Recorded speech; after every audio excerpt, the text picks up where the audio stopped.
morning, and thank you for joining us. This is Sunrise, and I am Alero Edu.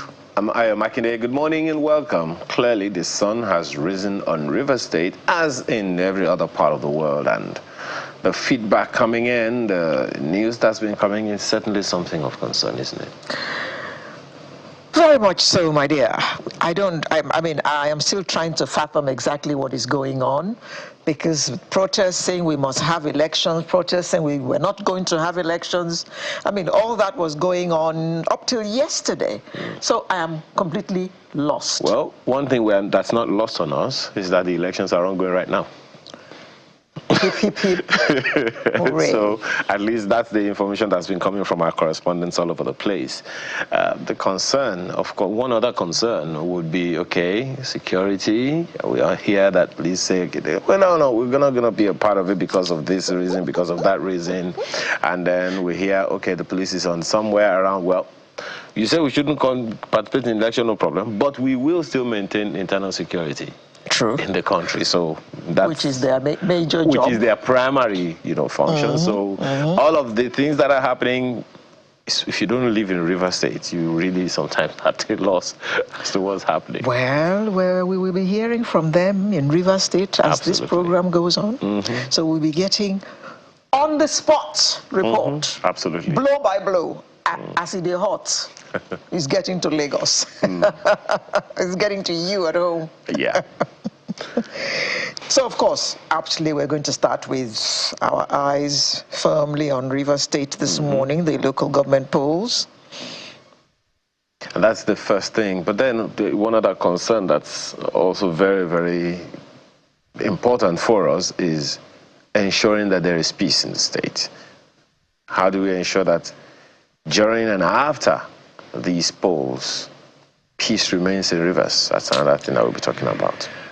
Rivers has been in the news for far too long. Well, after that, we'll be looking at the Church of Jesus Christ of Latter-day Saints. They have their October conference coming up, so we'll be chatting with them to get more details about that. And in all of the things that are happening all over the place, God, how do we maintain mental composure? That's a thing now. Maintaining composure.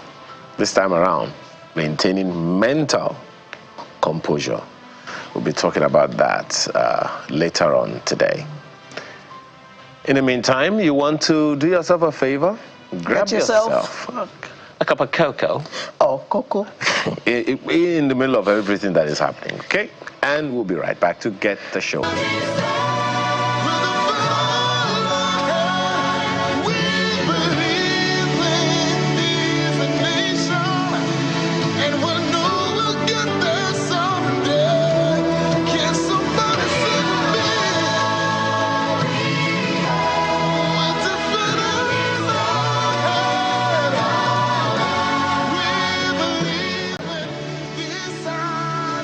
We'll defend our land. This time around, when on election days, one of the things we talk about is defending our votes and how we do that safely, securely, peacefully, and credibly. Those are the issues. Because in the build-up to this election, there's been tension and uncertainty in Rivers State over the conduct of the local government elections. That's already ongoing. Well, Governor Fubara, of course, is insisting that the election slated for today must hold. You remember he declared public holidays on Thursday and yesterday. Opposition secured a court order restraining INEC from releasing voter registers to the Rivers State Independent Electoral Commission, which culminated in the alleged invasion of the state electoral body by the police in the wee hours of yesterday, and allegedly in an attempt to cart materials for the election. Of course, we know what happened. That governor, we also understand, was there. Yesterday, the state command of the Nigeria police, led by Olatunji Disu, declared that they were withdrawing from the elections. But the election is ongoing. You've been watching what's going on. You've been listening to us and seeing all of the issues that have been raised in Rivers State. And the election is ongoing. and everybody seems to be doing what they are supposed to do.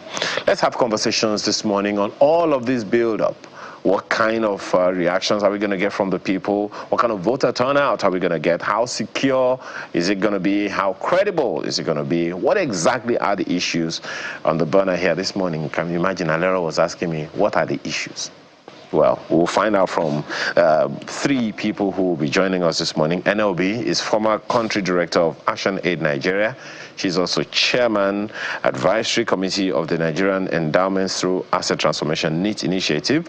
And right beside her is Ifeanyi Ugwokwe, who is a governance and development expert. Thank you for joining us this morning, ladies and gentlemen. Thank you. Thank you for having us. Thank you for having us. Well, madam, let me begin with you. Having monitored so many elections and all of these, in all of these conversations, all of this hula baloo, shall we say, all of this furore, all of these issues that are being raised, which one stands out the most for you? I think I'm looking at the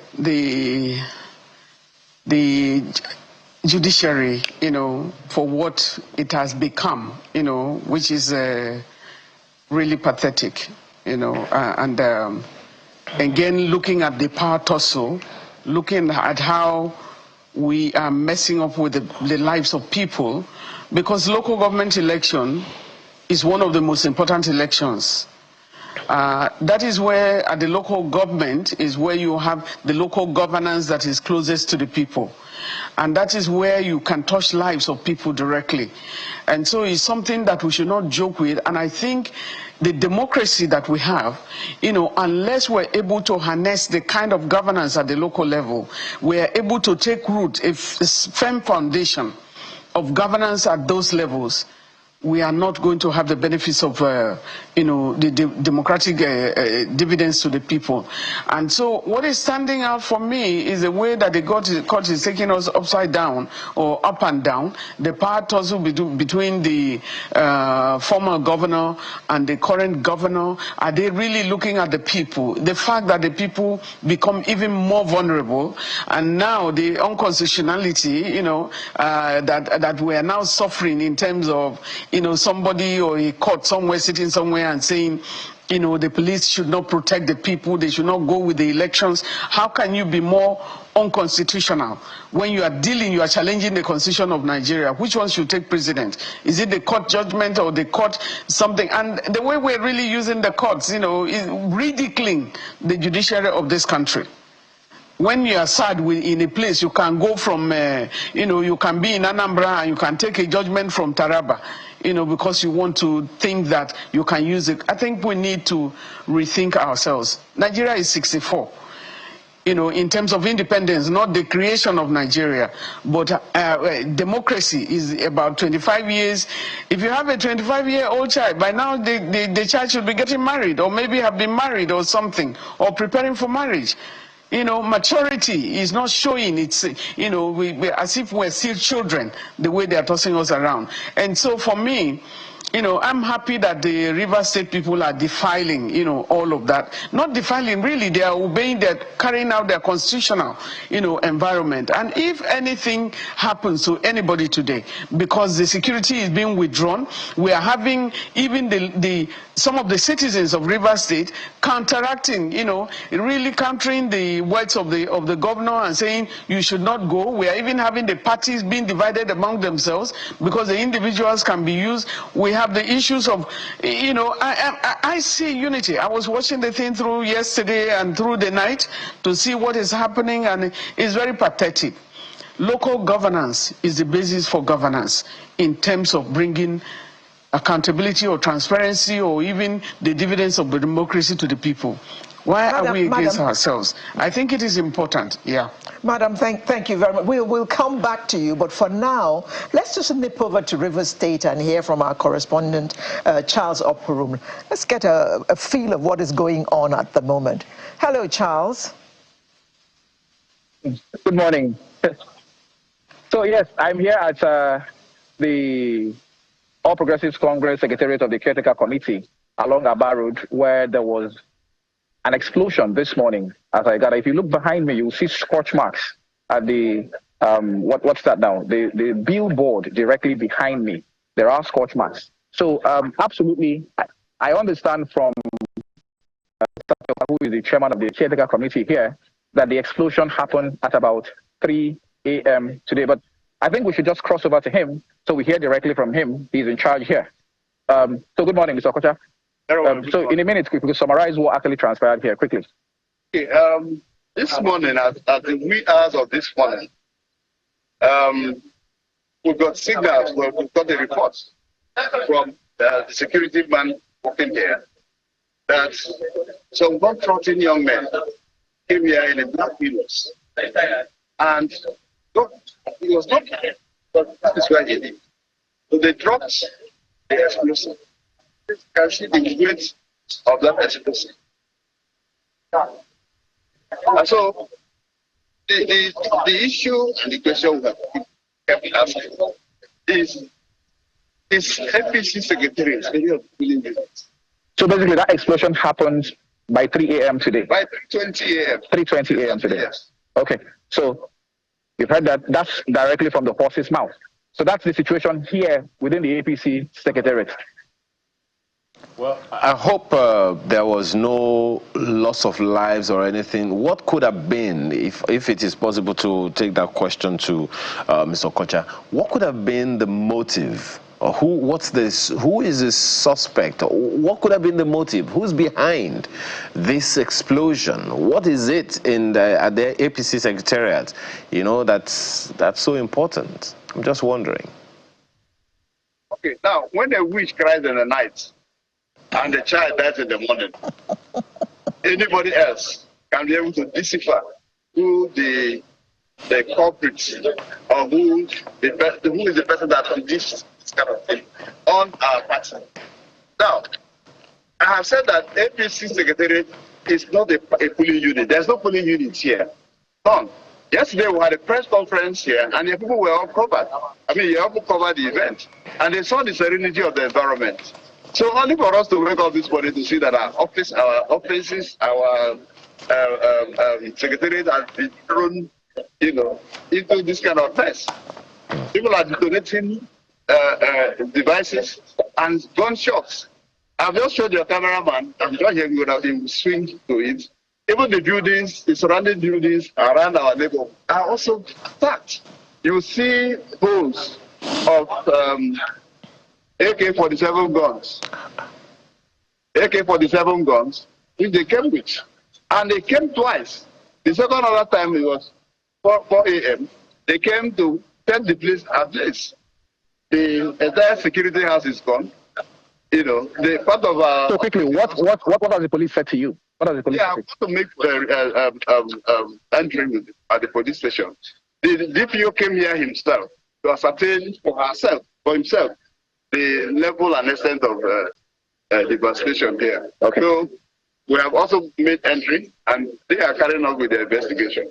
But again, to say that whatever anybody does, whatever the opposition does, as far as we are concerned, the state government is right now in opposition because the governor has no party. So as much as we are concerned, nothing will deter us. All right. Nothing will deter us Charles, from making... Yes. Charles, I'm going to repeat Ayo's question. What does he surmise the motive could possibly be at 3 o'clock in the morning? What? It's clear. We went to court. APC went to court to challenge the processes that RISIEC had put in place for election dates that we were not aware. And the matter passed through all the processes. All the parties were that were sought to be joined were joined. All the parties that were original defendants, we also joined. And over 3 months, the judge eventually gave judgment. And that judgment is saying that we were right. So you're saying that this is political in nature? It is political. It can't be any other thing else. Are you not aware that we are told that they want to do an election today? Today is the 5th of October. Okay. So apparently, you heard that he's drawing an nexus between the elections going on and the explosion that happened here. That is just the summary of it all. Okay. Well, thank you, Charles. I'm pretty sure that we're still going to hear more from you about what's happening in Rivers State. Thank you so much, Charles. And please, as Bukola told you earlier, stay safe. Well, Mr. Ugoke, let me come to you in our Abuja studio right now.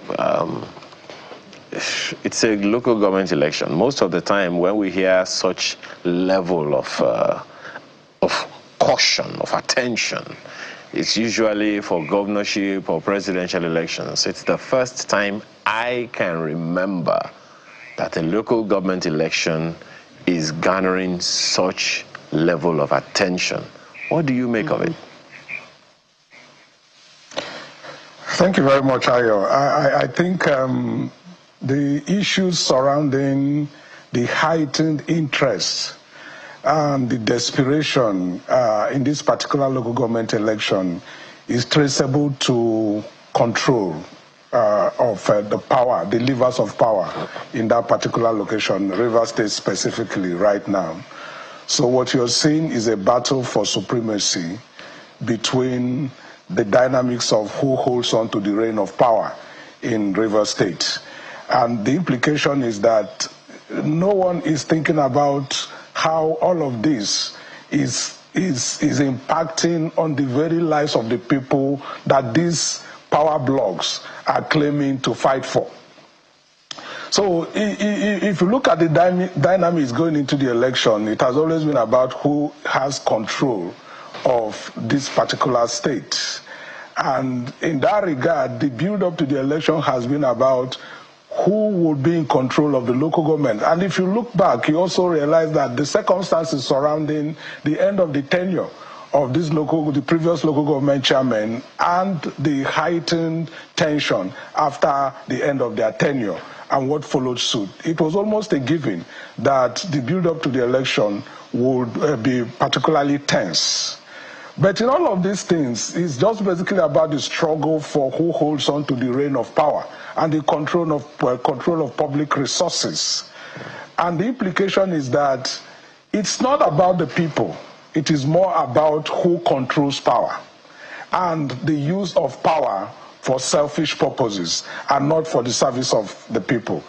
Basically, that's what I think is going on in Rivers State specifically. Mr. Oguke, we have been clamoring, well, at least a lot of states were clamoring for local government autonomy. And when it seemed that it had been accepted nationwide, there was jubilation because the local government is the one nearest to the people.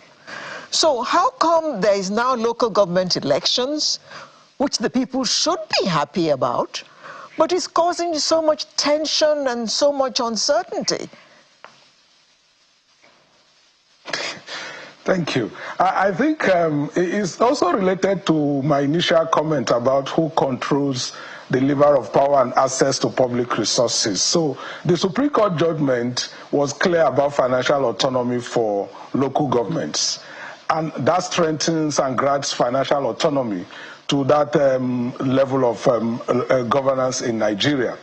And the heightened tension and interest, of course, is that people, if you're a local government chairman, then you have access to more resources to do work, ostensibly, if that is the case. But it's also about the way our systems and structures, which in my mind needs to be strengthened further to hold people who manage public resources to account. So if our system is such that the local government chairman, just like the state governor or the president, is the numero uno and basically decides what the resources meant for the people are how it is utilized, without a firm system that holds him to account or her to account, then what we need to focus on is one, yes, we are jubilating about financial autonomy to local government, but there is also a more important issue about the systems, the structures, the institutions that enables accountability for the use of public funds that the local government had, and then also provide a voice for the citizenry, because all of this is down to the citizenry. Governance is about the people and providing services to the people. It is not an end in itself. It's not a self-serving purpose. The purpose is what? For the good of the people. And so that should be the focus, rather. So just 1 second, Mr. Ogoke, before you continue, I just want to follow up quickly. Could this furore be as a result of that decision? Because the implication of the judgment is any state that does not have legitimately elected local government chairman will not receive resources from the federal allocation. So could that be the reason why there's so much attention? Because it's not just River State. A number of other states have been hurriedly getting into this fray of conducting local government elections. Oh, of course, that's the incentive for hurriedly conducting local government election, because it is clear that if you don't have a democratic institution, you cannot get access to the money accruing from the federation account. So, and that's why, like I said earlier on, the interest is about the resources. So you have to comply. It's like a compliance issue.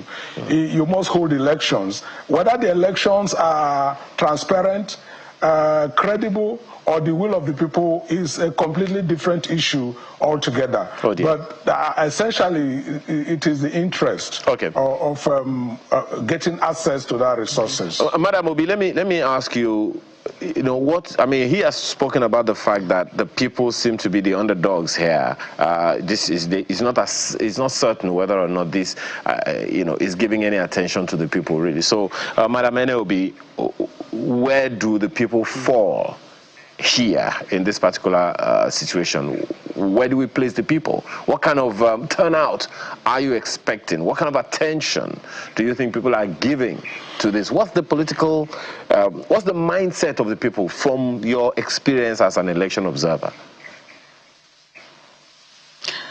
I think what has happened so far, it's, the confusion that started from yesterday, or that started, prior to the election, takes us to the fact that, we are not really sure. Some people are not sure whether the election will hold or election will not hold. The confusion about the judgment, because you need to have a straightforward agenda or focus and carry out civic education. What's the role of civic education in this environment? When you are having a local government election, you should be able to mobilize the people totally to go for the election. But what we are having here is confusion to the electorate. We will definitely have a low turnout because of one is that some parties are barring their members for not to participate, and which means if you belong to this party, you won't bother yourself to go out. And if you're a citizen who want to vote and you feel that you want to vote for the other party and not this party, then you won't go out. The sad thing is that the few people that go to the polling unit will then choose whoever emerges. And then we are looking at the electoral umpire that is now in the middle by being caught with a court judgment to say you cannot give you cannot give the registration, the registration list or the register, to the people. But they, of course, they already have it because it's the register that they use for 2023 election that they are going to use. Also, the fact that there is a deadline, to the governors about releasing the funds from the federation account. And I think the President Tinubu should understand better what it was, how to utilize power at the local government level, because even when he was struggling with Obasanjo, it was a lot in terms of how are you going to go to the net level. He wanted more areas and he went on and created those areas in order to reach the people. Was it to reach the people or to get popular vote? Those are the contentions. So we definitely will have a low voter turnout. But the people lose at the end of the day. I think the local government autonomy is the beginning of more closeness to the people, and the people should get interested. Everybody, whether you are an elite or if you belong to a local government, you need to be interested. Let's go into budget monitoring, look at how much is released, how much is even released by the governor. You know that the interference by government will be limited because of the autonomy. But if the pattern that we have seen in many of the local governments so far, Enugu, for example, almost all the seats went into the to the ruling party in the state, and you find out that that is happening in every state. So what is happening in Rivers is a tussle between the parties, and it's unfortunate that we now have to depend on court when there are simple issues of election which the electoral body should be declaring. We hope that we want to watch what is happening. So far it's been peaceful from all the places that is being monitored and from what we have. Yeah. Madam, just one quick question. I wonder if you followed the report from our Charles Oporum about what happened in Rivers overnight at the APC Secretariat. If you did see that report, what do you make of it? What do you think? What do you think was the intent of that action? Okay. Well, I think I think we can take Dr. Theophilus, for now. We'll get back to you, Madam NLB, shortly. Okay, Dr. Alaye Theophilus is the president of the Ijoy Youth Council. Thank you very much for joining us this morning. I assume that you are on ground. What exactly is happening where you are now? Thank you very much for having me. Yes, we can hear you.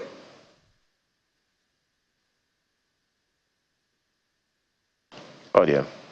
We can hear you, Dr. Theophilus. I think we just lost connection with him. Well, we can just simply go back to Abuja studio, but suffice to say that for now, as we have heard over and over again, elections are ongoing in Rivers State right now. People are accrediting and voting at the same time. So far, it would seem, maybe we'll check online to see what people are saying about it as well. So far, we haven't heard of any skirmishes, thank God. But then we also understand that at the end of the day, we will have results. We will have results. So if you don't take part, that's on you. Exactly. Because the results are going to be announced anyway, whether the person is your person or not. Because not voting is a vote. Correct. I understand we now have Dr. Alaye Theophilus back with us. Yes, you were saying.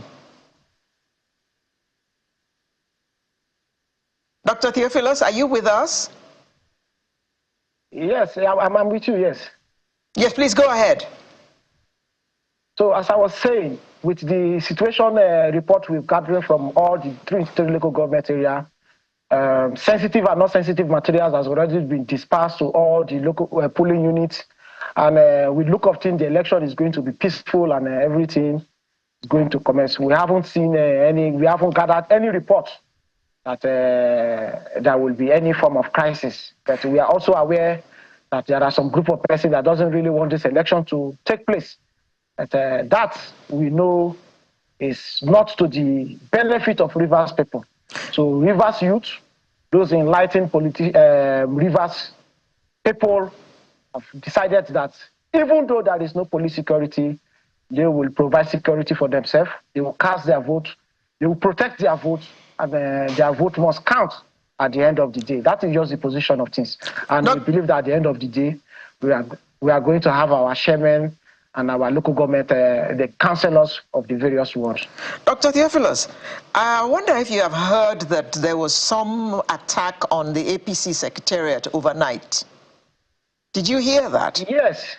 Well, so, yes, I heard some, yes. Yes. What do you make of it? I mean, you are of the Ijoy Youth Council. This would have been done by young people as well, by youth. What do you think was the intent of it? Yes. You see, some politicians have used unemployment, joblessness as a tool to stagnate and mismanage Nigerian youth. It's not every youth that can think in the right direction. Some youths are still being used as tools to cause mayhem in society. But to the best of our ability, majority of Rivers youth are inclined, they are educated, they are politically educated, they are politically literate. So the minute one, I mean, mind you, some of these youths that are carrying out this mayhem, these unwanted attacks on buildings and all the rest, are also imported. They are not residing here in River State. They are imported just for that particular purpose. So we have to also point out the differences. We are youth leaders, we understand the mechanism in which those that doesn't really want River State to be in good light among a committee of states can do. So those that don't really want this local government election to hold, those that really want the federal government to declare River State state of emergency, we know their antics. But Rivers youth have told them that enough is enough. They are going to participate in this election. They will guide their votes, and their votes are going to count. So with what is happening in all places, we believe that election is going to be peaceful, and we are going to have the immediate outcome at the end of the day. Ask Mr. Ugoke in our Abuja studio. You've heard from someone who is on ground right now in River State, and we also understand that this is what happened in River State, the party secretariat of one political party. I was trying to say something the other time, and I think it was you that I asked, how come a local government election is garnering this kind of activity, this kind of attention, this level of acrimony? Now, with that said, what are your own expectations? Amanda Meneobi has said that she fears that there will be very, very low voter turnout.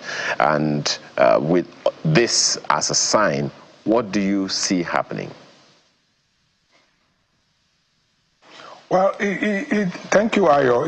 It's almost predictable what will happen at the end of the day. That the same pattern probably that happened in other locations, like Ene has rightly said, will probably play out in River State. The election will hold. Hopefully, there will be no violence at the end of the day. But I fear for the dynamics around that. We hope there will be no violence. At the end of the day, you would have council chairmen and councillors emerge, and they will be sworn in. Expectedly, of course, probably there will be the other parties who mount legal contests to contest the legality and the credibility of the electoral process that through of that. And in all of these things, like I have said earlier on, it is public resources that is expended, the resources that was meant to fund improvement in the lives of the people, provide services, because the whole essence of governance is providing services to the people. So my expectation actually is basically how we can build a system. So maybe because I am a governance and development expert, I focus more on systems that throw up a lot of these things. So there are legal systems, there are political systems, there are the institutions that holds people accountable at the end of the day, whether it is the judiciary system, accountability of the judiciary system, accountability of the political system, accountability of the system for administration, and the system of accountability for actions and the expenditure. I'm happy Ene talked about budget tracking for local governments. And it is important that community-based organizations trade groups within the community, within the local government, are actually alive to their responsibility, their civic responsibility of asking questions. Yes, voices, asking questions about the deployment of the resources meant for them by the people who were elected to superintend over their affairs. They're basically elected to do the bidding, the will of the people, and not the will of a few, essentially. Thank you. Well, so on the one hand, but then it still begs the question how the people will benefit or not from this. The governor himself also said that maybe this question has also been on my mind, particularly concerning that explosion that happened in the middle of the night. We are aware that even within the political party, the APC, there is acrimony. There is no coherence, so to speak, because we still had that conversation yesterday. The governor is saying that even his own party is not going to participate in this election, and that is making him uncomfortable, that even he himself considers himself a loser in this election. So it would seem like even the political class, the political populace in Rivers State themselves seem to have built up to this particular point, wouldn't you say? Yes, thanks, Ayo. Of course, we all have been following the political developments in Rivers State over the past 1 year, and we'll probably not be surprised at the turn of events in this local government election by the political gladiators who have all dug into their trenches to make sure that they have control of the levers of power in the state. And so that's what you get. And it's really unfortunate that the situation has come to this, whereby there is complete disarray, even within the political parties themselves, that they are not in sync with one another, and there is complete disagreement on political party supremacy, and even the alignment of their political thoughts as a single political party, as if the entire political structure in Rivers State is completely up in crisis. But in the end, it is the responsibility of these political gladiators to actually think beyond themselves and think more about the people. The incident that happened this morning is also part of the whole system of weaponizing violence to intimidate people. You know, and this is not the first time such a thing is happening. And it is also concerning that has been introduced to the challenge, the political problem in Rivers State. It is very, very deeply concerning and troubling that it has taken this dimension in Rivers State. And that should be a source of huge concern to all the people, all the stakeholders, both within Rivers State and across Nigeria, because it has serious implications if you look back to history, how things like things we think that are isolated like that could have the potential of imploding into something very serious and impacting on the entirety of the nation. So it has to be nipped in the bud, and all the interests, the political gladiators in Rivers State should think twice in what the implication of their actions going forward. Madam Ene, if, as Mr. Oguwoke has said, it's all about grabbing the reins of power, at the same time, the political parties, even the governor's own political party, is refusing to take part. And if you don't take part, there's no way you can win. So where does that leave them? Yeah. I think that's what is going to lead to a lot of the apathy, or is it that you think you will lose already before even the beginning? That's why you, even within the political parties, you think people should not go out, and so you're not encouraging your members to go out. What is your strength? You know, we have seen elections in this country that even those who are not on the ballot box, or maybe those who are number 4 or number 5, can take over and become the leaders because of court judgments, when in reality we should be conducting elections. We have also seen that, you know, do you know that election is holding in Akwa Ibom today? Local government election is going on in Akwa Ibom today. We have some colleagues who are on ground there. And nobody is hearing about any acrimony. You know, nobody is hearing about any movement. What is the power tussle? They say when the elephants fight, it's the grass that suffers. We need to refocus on the people. You know, why do you put, where is your interest? Where is your, and this one now is localizing in terms of, is within the states. You need to get yourselves together and put the people of Rivers State first. If you know the kind of, you know, this soot that from gas flaring that is going on there. I remember taking my baby, you know, well, he's not a baby anymore. My son, who is 23 years old. I remember when he was a few months old that I went to ALU, the Leadership and Citizens Training Center, you know, that I went to go and conduct a training for young people there. And my boy was naked most of the time because we couldn't cover any clothes. You know, it was very, very difficult life. And that life is still there today. So there is a lot of impossibility. The people are suffering. And what we want is to bring the governance close to them.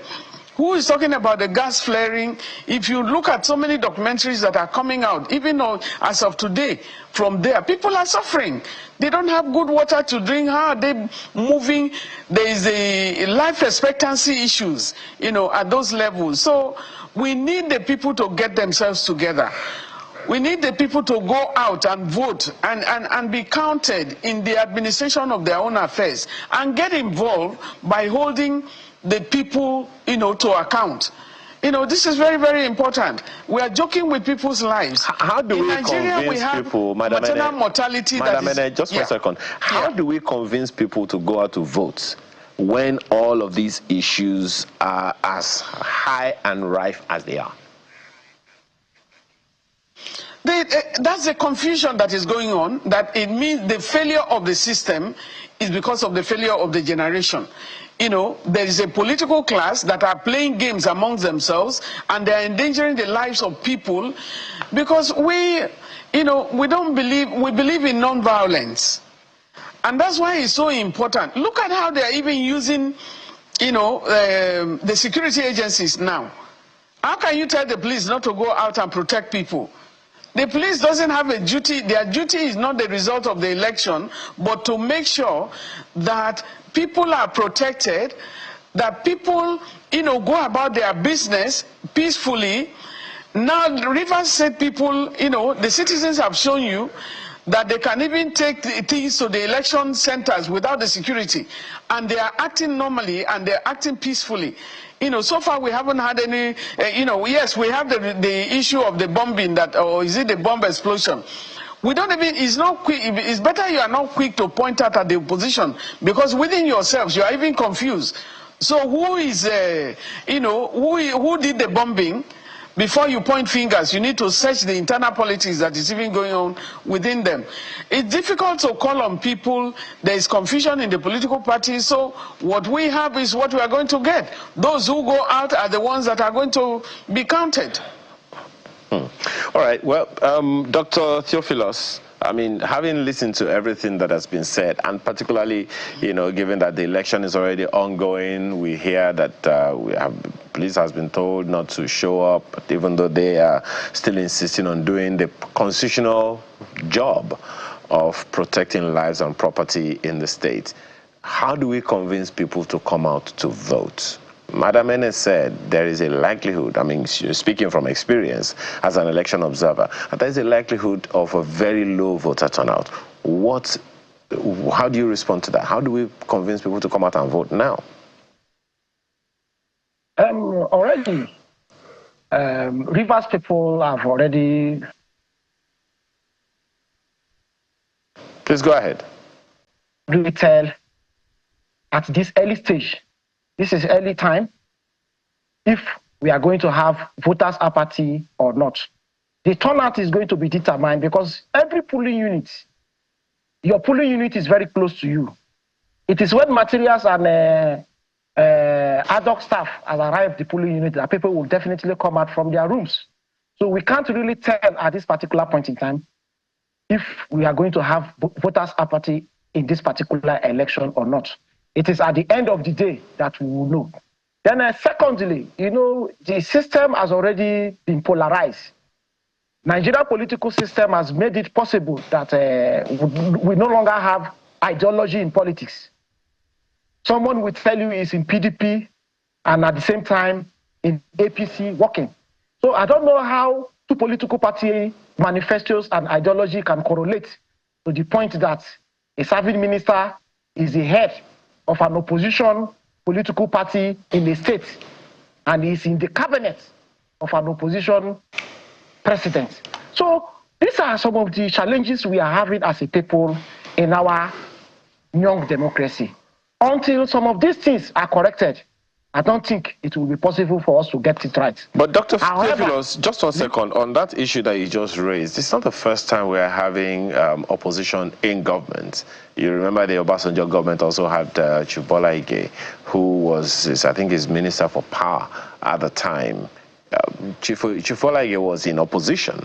But he was in at that particular time he was in opposition, and when he was nominated, he moved to the PDP. He never remained in the opposition. I don't know. That never happened. Chief Bola Ige was not a member of the PDP before he died. So that is what we are saying. That ideology, political ideology and manifestos is lacking in our young democracy. And those are some of the conflicts we are experiencing today. Look at the APC. State ESCOs were in existence. And before we know, because of interest, the National ESCO bring out a caretaker. Today, that same caretaker has been pushed aside by a competent court. That the ESCOs tenure have not elapsed and they don't have any reason to be pushed aside. We are now having two APCs operating here in Rivers State. One is partaking in the election, one is boycotting the election. While in the PDP, they said they are not partaking in the local government election.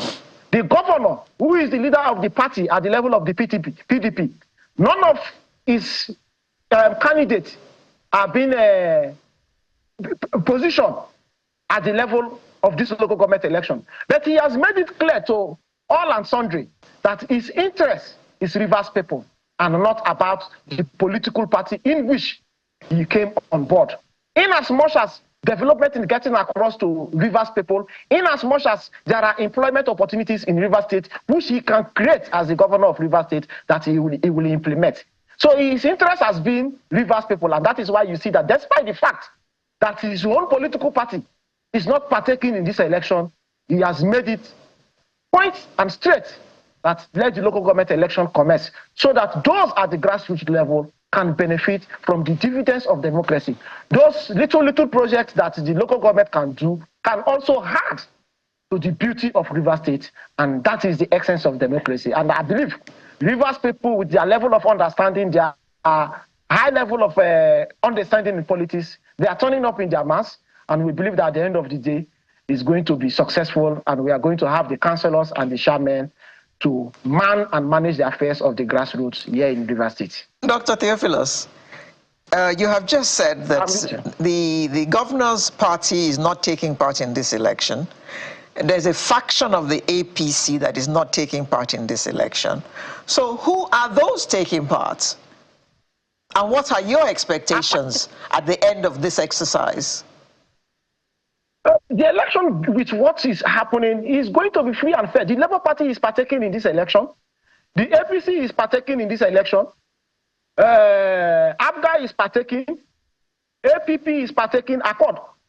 Almost all the 17 local political parties are partaking, except the PDP that did not fly candidates. So, at the end of the day, at the grassroots level, this is local government chairman and councillorship election. And a councillorship election is more or less like a family election. One community to produce its councillor. So the best is what we are going to have in an election of this scenario, where the major political party that is ruling the state, the PDP, is not partaking. That means definitely we are going to have what we call free, fair, and credible election, because the governor in question is not interested in who becomes the councillor and the chairman. Correct. So the people at the grassroots, Correct. what level, definitely Yes. Correct. Well, another question that may arise from that, Dr. Theophilus, and let me take that to Madam Enobi.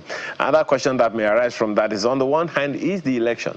On the other hand, is whether or not the people even know the candidates. I'm not even sure what level of political campaigning went into this particular process. So we are talking about having credible elections on the one hand. How about the people that are going to be declared the winners? Do the people know them well enough?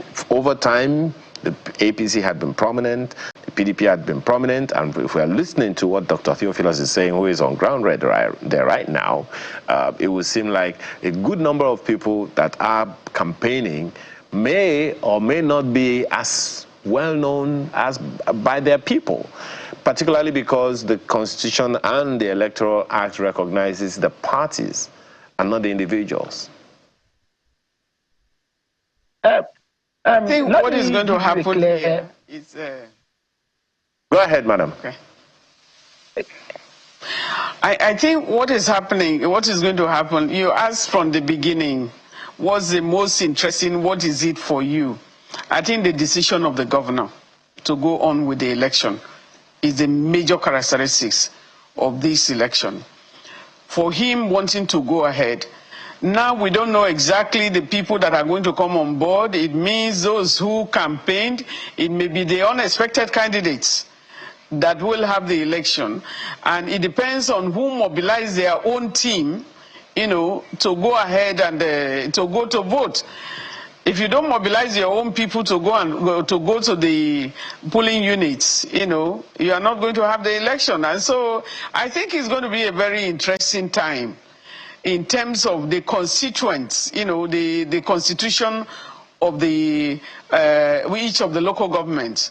What will come, because inter-party, different parties, because what we lack is the ideological, basis in terms of different parties, different constitutions or manifestos, that they have. They need to mobilize, they focus on the people. I think the governor is doing what he should do. And he's not selfish in the contents of why does he want the election when he's not fielding people, when he's not putting candidates. It will be a very healthy governance at the end of the day, because everybody will come representing their own people, and we hope that they will be able to control that.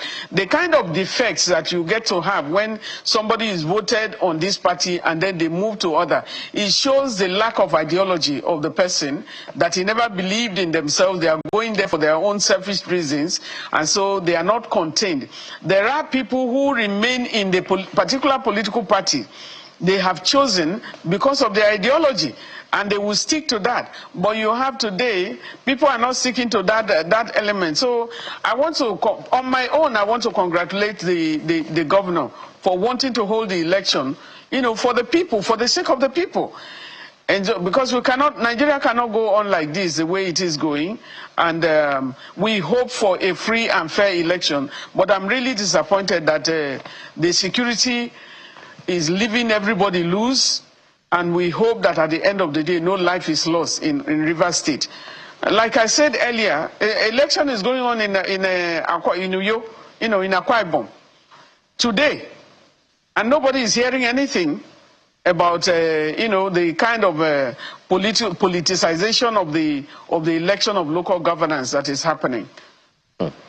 Well, again, maybe it's just another opportunity for us to keep our eye on that one, because let me also say that yes, Ayo, let me also say that yes, this is between 10 o'clock in the morning, for example, just like Theophilus had said.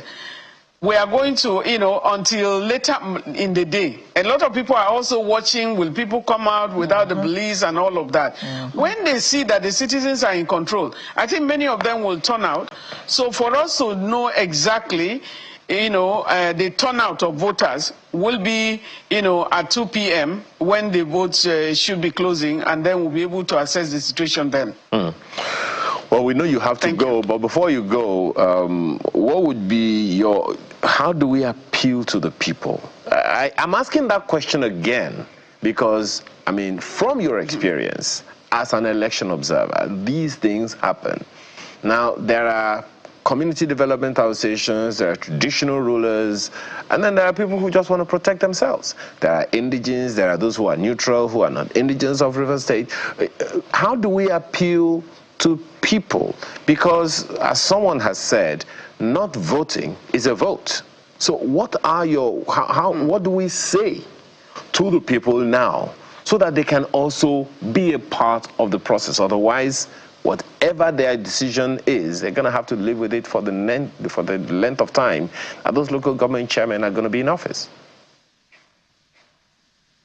I think, I really am looking at the people. I almost ran crazy in Anambra when we went for Anambra election because everybody was saying, I want my party to win, but they were not willing to go out. And we had to overnight turn into, campaigning and asking the citizens to come out, because we were seeing the danger that was going to come out if people don't go out to vote, and so we're turning into the languages, different languages, and sponsoring jingles overnight to ask people to come out. I advise citizens to take control because the highest office in the land is the office of citizens. You need to occupy your land by going out to vote. I think you should go out and cast your vote, else you will not be counted. If you don't go out, you will also be counted because those that are going to lead you in the next 3 years or so, are the people that you have chosen, and it's important for everyone to be on board. Your own participation, your vote is your participation in the election. Getting involved in transparency and accountability of what is allocated to the state and how it is used is your bit. Okay, you've listened to Madam. What's also interesting to add is that while Akwa Ibom is also having local government elections, Benue State is already having local government elections today. And of course, we know that there are power brokers from these two states as well, Akwa Ibom and Benue State, in the federal government at this time. So, well, Mr. Ugoke, there have been a number of court cases, and it's one of those things that Madam said was interesting to her.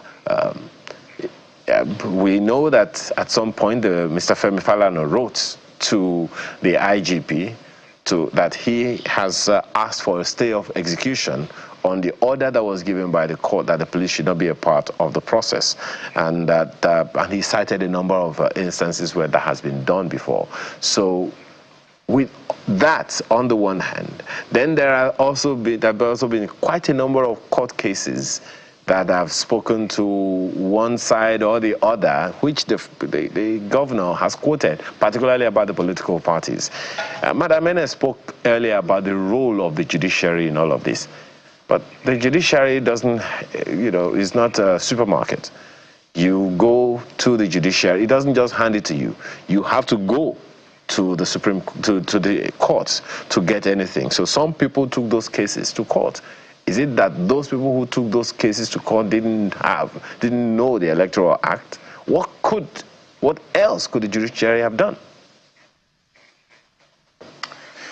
Thank you, Ayo. I'm not a legal expert, but I'll just try to explore my understanding of what all of this means, and then link it back to the earlier point I have made about the system that we operate. So I think in law there's what I know about testing out the legal framework of a particular issue. So I think there's a freedom to approach the court, and that's what those people has particularly done, to approach the court for an interpretation of their understanding of the particular legal framework and whether they can get the court to rule in their favor.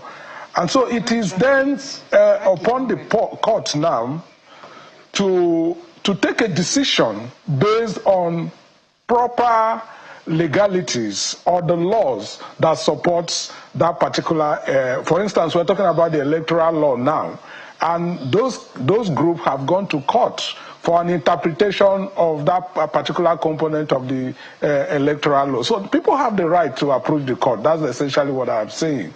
But in approaching the court, it is then consequent upon the court to take the decision in the overall interest of the law and the population and the citizenry of Nigeria.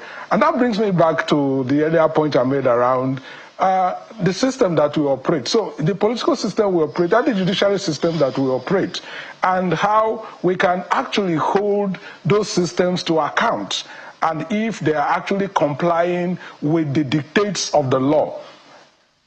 And that's the key element that defines all of these court interventions. And it's not the first time that we're having multiple court cases and multiple judicial pronouncements in our political space. And it's not going to end soon, except we have a fundamental rethink and reform of the system that we run.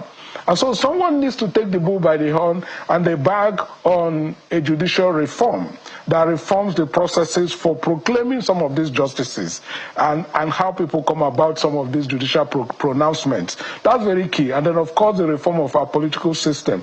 Because all of this throws up the kind of issues you're having in both Rivers State and potentially what will be the outcome of those election results in Benue State that you mentioned and Akwa Ibom as well. Those are my take. This matter of leaving the court to decide, we have looked at this many times after our elections, where it is the court that now determines who rules the people. Shouldn't we be moving away from that and ensuring that it is the people who choose their own leaders and not the courts? Yeah, that's the unfortunate part for me, honestly, because we are allowing the judiciary to be determinant of the will of the people, and which should not be. And that's why I kept emphasizing about enforcing and making sure that we have a system that works for the people and not working for the few. Because it's almost as if that the judiciary is no longer the last hope of the common man, but essentially the judiciary is up for sale for those who can basically muster the financial and the legal resources to get through what they want. So we need to focus our attention, and there's an opportunity for us to do that. There have been talk about constitutional amendment, but also even enforcing the existing constitutional provisions that we have. We're not short of laws in the land. We're not short of the right constitutional provisions for all of these things. What we're short of is the system. And apologies again, I am coming back to the systems and structures that we operate. That we must have a system that works, that holds individuals, no matter how powerful they are, accountable for their actions, and not powerful individuals that are running the system. Our system should be able to hold individuals accountable and make sure that it is not those individuals that manipulate the system. What we have right now is basically powerful individuals manipulating the system to the detriment of the overall benefit of the people. And the people are the ones that are actually suffering. Indeed, the people are the ones suffering. Because the excruciating poverty in the land, the lack in the land, is actually the outcome of the decisions of the few. Okay, well, Mr. Theophilus, beg your pardon, Dr. Theophilus, let me come back to you now in this discussion. From what are the information that you are getting about how the process is ongoing in Rivers State? Oh, they're waiting for me. Okay. Can you hear me, Dr. Theophilus? Can hear you. Yes. What are the signals you are getting? Yeah, from our situation room, it is clear that materials, both sensitive and non-sensitive, has been distributed from the local government area to the polling units.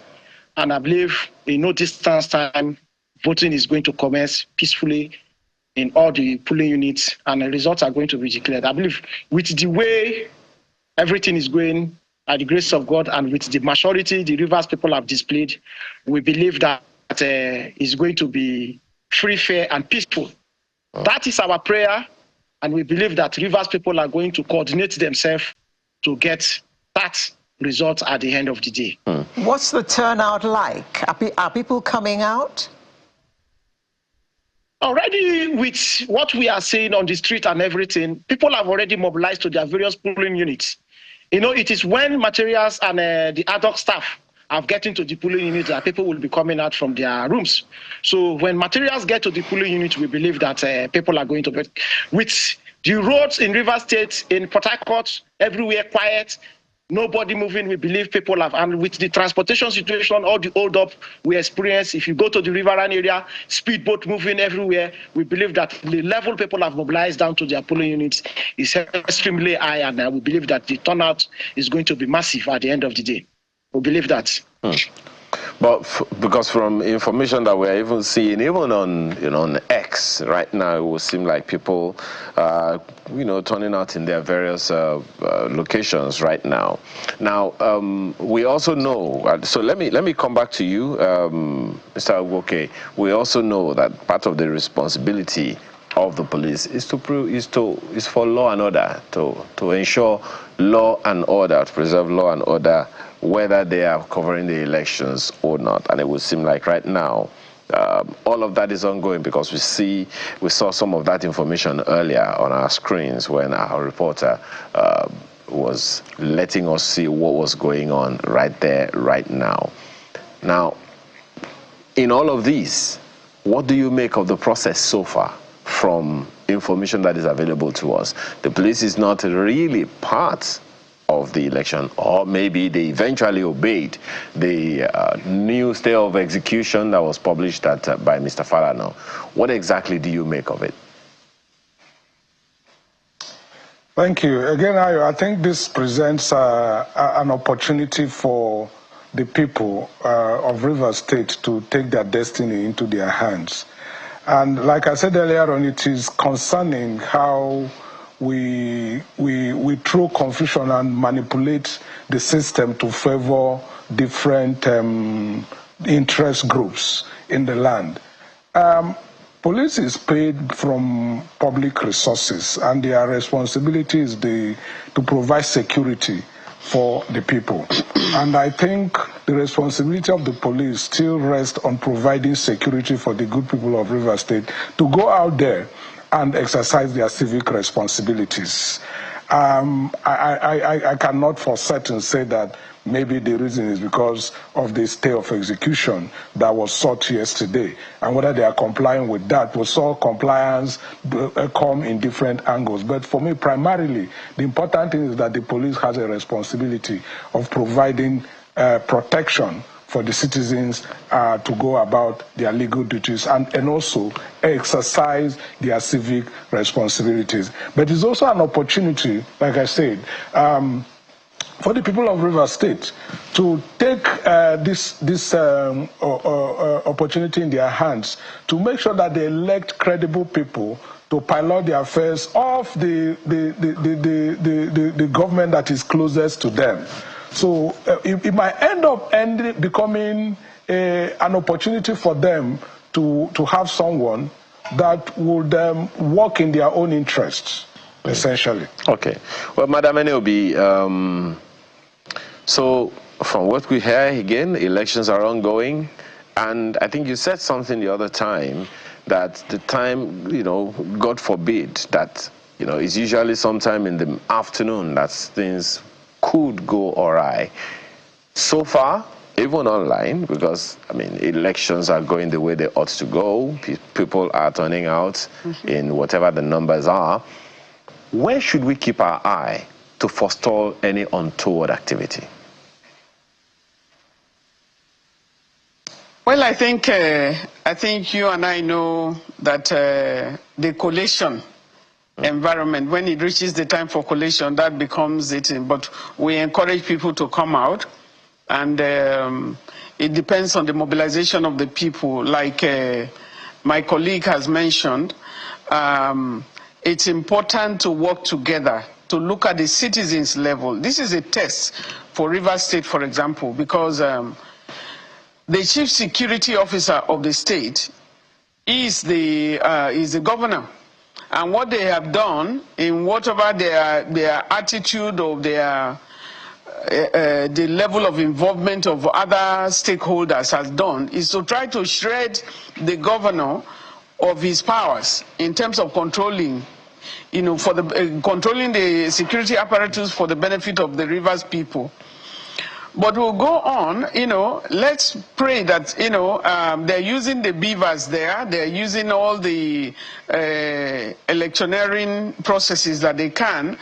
Let's hope that they will also, the people will get their votes by ensuring that their votes count, by transmission from the polling units, and also at the end of the day, looking at the collation of the results. Those who are working there, majority of them are from Rivers State. Let them be good citizens of Nigeria by representing their own states, by working for the states and making sure that they deliver. And so it's a collation that is an issue here. But we are watching, like they say, go to court. There was an earlier question that was asked by Alero. We are looking at a system where, we are not questioning the accountability system of the electoral body itself, of INEC, at the different levels. When they tell us to go to court, you can say, we are not going to court. You solve my problem now. We don't want anarchy, but the electoral body was giving sufficient funding for the last election that went on, for the general election, for example, and you see the attitude. We are also seeing some of the attitudes, like overvoting, the issues of overvoting, the issues of vote buying. We haven't had any report for issues of vote buying at the polling station unit yet. But just like Theophilus mentioned, maybe because the major political parties are not interested, we can have some sanity at the polling unit level. And I hope that they have their agents, some of them have their agents there. There was the issue of registration, because before you go in for the unit, you are accredited.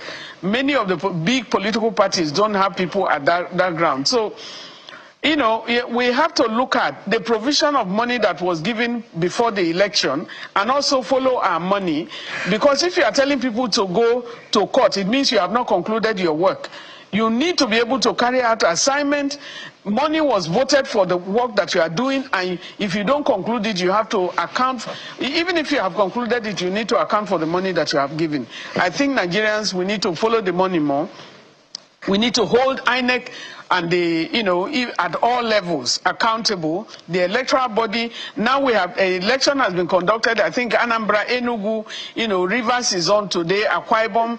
We have Kaduna, Jigawa, Kano that is coming up in October itself. We need to put our eyes there, because the experiences from this will also show in others. But I want to congratulate the media, channels and all the media, for the work that they have been able to do in terms of bringing everything to the fore. And as when I was leading as a convener of the Nigerian Civil Society situation room, it gave me a lot of opportunity. I learned from the media. They are going out there was a security for us as well as their contributions. Madam, are you suggesting that it is the big political parties that perpetrate all the things we hear about? Because you are saying that they are not there this time, so we have not heard anything thus far. Well, we are watching. That is, sometimes I think what people are not, we need to look at, developing democracy at the grassroots level, is important. A political party can just win one council.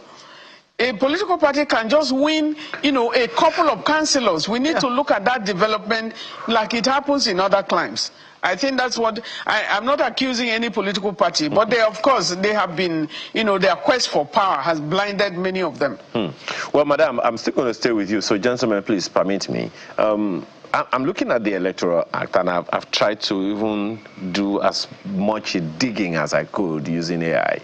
And I'm looking for a place where the Electoral Act says that the police must be a part of the electoral process. I haven't seen.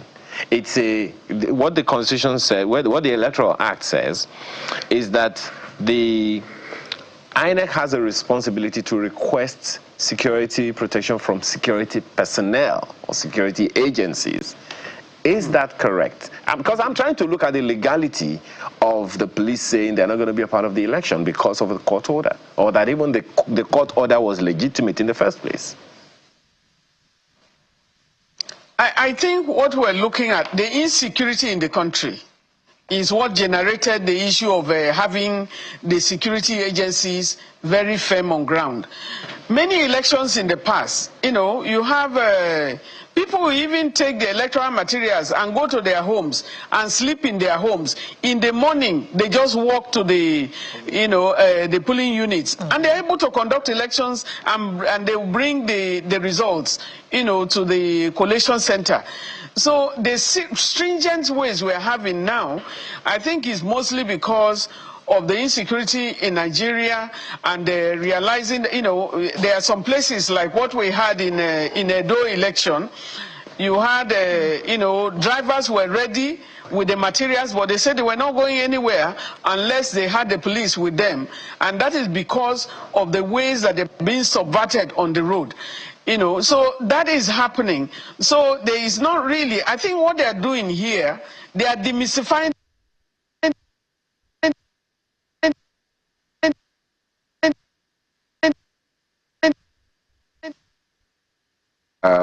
But let's quickly go to Deborah Balama, correspondent in Rivers State, covering that election. Deborah, where are you and how far so far? Oh dear. Well, I understand that network is not cooperating right now, but we will definitely get that back. What is cheering? What's gladdening one's heart right now is that we aren't hearing, and we hope never to hear, of any untoward activity at this time. But Dr. Theophilus, so here we are, and we hear that everything seems to be going the way it ought to go. Touch wood. What are your expectations? Now, I am still a little concerned that not everyone who should come out would come out. Historically, local government elections do not usually garner as much activity, as much voter turnout as other elections, state governorship elections, parliamentary elections, and presidential elections. But what are your expectations this time around? Will this be different? Basically, with the level at which the interest is increasing, we definitely believe that this particular election is going to be different. Then secondly, the reason why we believe that local government elections are not to be like state governorship and presidential election is that it's a brotherly contest. A councillor, a ward is made up of maybe two communities, like some words are just one community. So there is a brotherly contest. So why should we go and kill ourselves? We are not selling an outsider. Those that are contesting for these councillorship positions are already known people. They are from our communities. It's not like you are suddenly an Igbo man to me, which I need to scrutinize his character and his behavior. These are people that we already lived with for a period of time. So we already understand how they live. So that is why you see that some of these elections, we don't really take it serious. But notwithstanding, because of the Supreme Court judgment in respect to resources that is supposed to get to the local government, some persons that doesn't want these resources to get to the local government want to, by all means, make sure that this election does not hold. And we begin to ask, you are also from this state, irrespective of your political position or your political divide. The interest of your people has to be your priority interest. But if these local government funds are being withheld at the level of the federal government, of what benefit is it to you? Or you prefer your people, you prefer seeing your people suffer? So we understand that the governor has already taken the position, irrespective of the position of his political party, that Rivers people is his priority. And with what is going on, The election is going to be peaceful. People are going to conduct it. They are already conducting themselves. By 2 o'clock, we believe how the turnout is going to look like. Voters' apathy is something that we always experience in electioneering elections where the tension was extremely high. You know, the atmosphere was really sharp just because some people never wanted this election to hold. So voter apathy, at the end of the day, we might see how it goes. But with the look of things, Rivers is one state that has never been conquered by federal minds. The people, their level of political understanding is 1 to none. We believe that at the end of the day, we'll see how it will go. And the reason why previous elections has not been this tense is because local government elections are being managed by RISEC, the State Independent Electoral Commission, and they always understand. Even the participating parties, some of them does not even have the needed resources. All right. To even tour around the entire communities. Okay. So well, that's how it has always been. Yes, let's get some feedback from our correspondent who is on ground and to give us some updates. Deborah, please go ahead. Where are you right now and how far so far?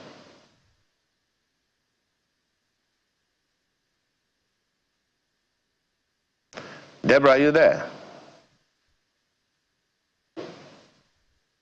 Okay, we'll certainly get that back. Okay, well, Deborah, go ahead. We can see you, we can hear you, Deborah. Go ahead. Mm-hmm. Okay, so this is actually Ward 1, Unit 18, somewhere off Aba Road, and voting is going on here from what can be captured on the camera. People are voting peacefully. There is actually no security presence as well. Most of the polling units that we visited, we did not see a single presence of the police in those places. However, we noticed that we took a drive from Rumola. Anyone that knows Port Harcourt will know what I'm talking about. The distance is quite far from Rumola down to Rume Precom, and not a single polling unit was noticed. And the feelers we got from the resident there is that it's Ward 9, and that is the ward where the FCT minister is from. And they said there is no election that's going to happen there. So we noticed there are places we even saw people clustered. People were just clustered in some of the places, and elections not going on in those areas from Rumola down to Rume Precom of Obiakpo local government area. But in Falga, from what we've seen, election is going on very well in Falga, and people are voting. There's a little delay in some places. Some places you will find people gathered and waiting for electoral materials to arrive.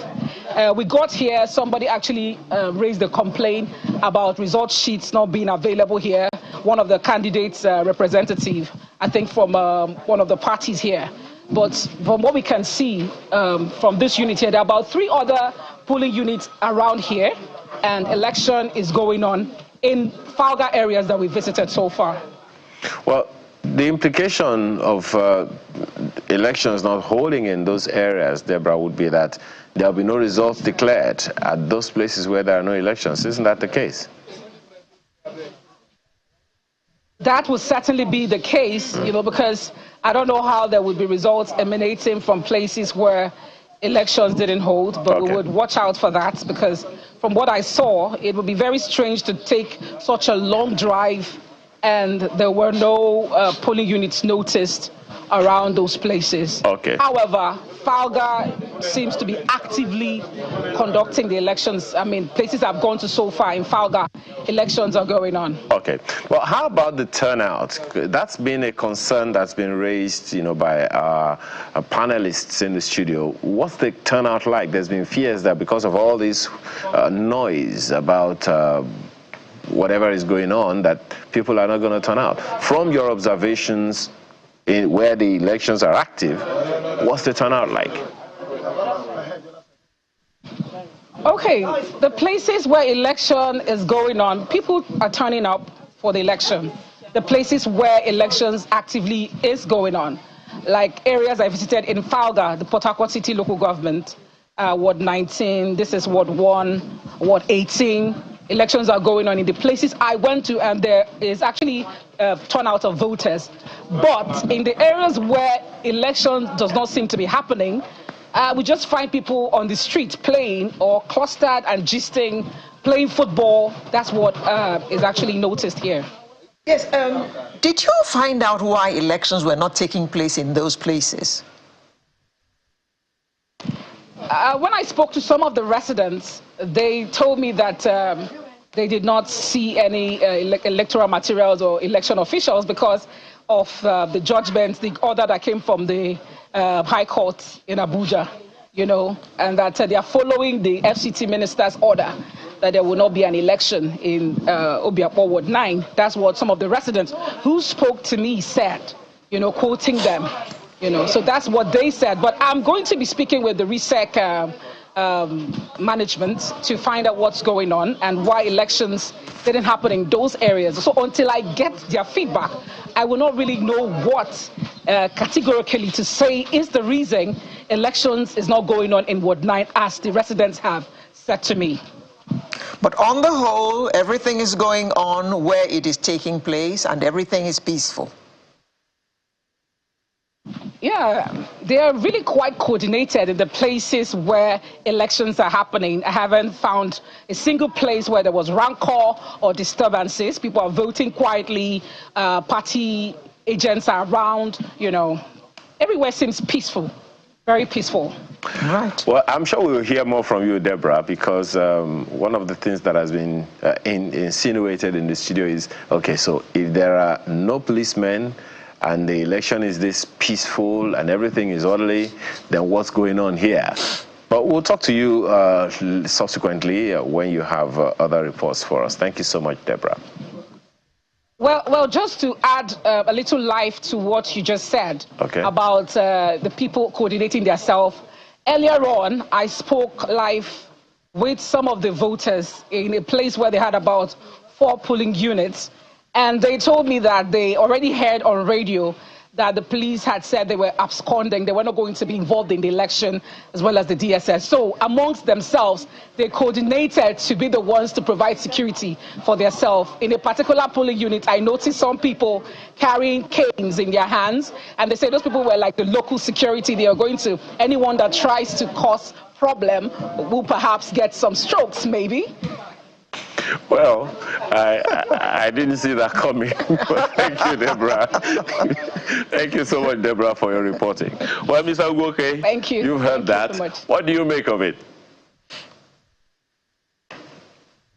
That's actually very interesting, and it tells you the strength of our character, first of all, and the strength of politics and democracy. So the whole essence of democracy is the freedom to choose. And the people have decided that with or without security, they are going to come out to choose their local government chairmen and councillors.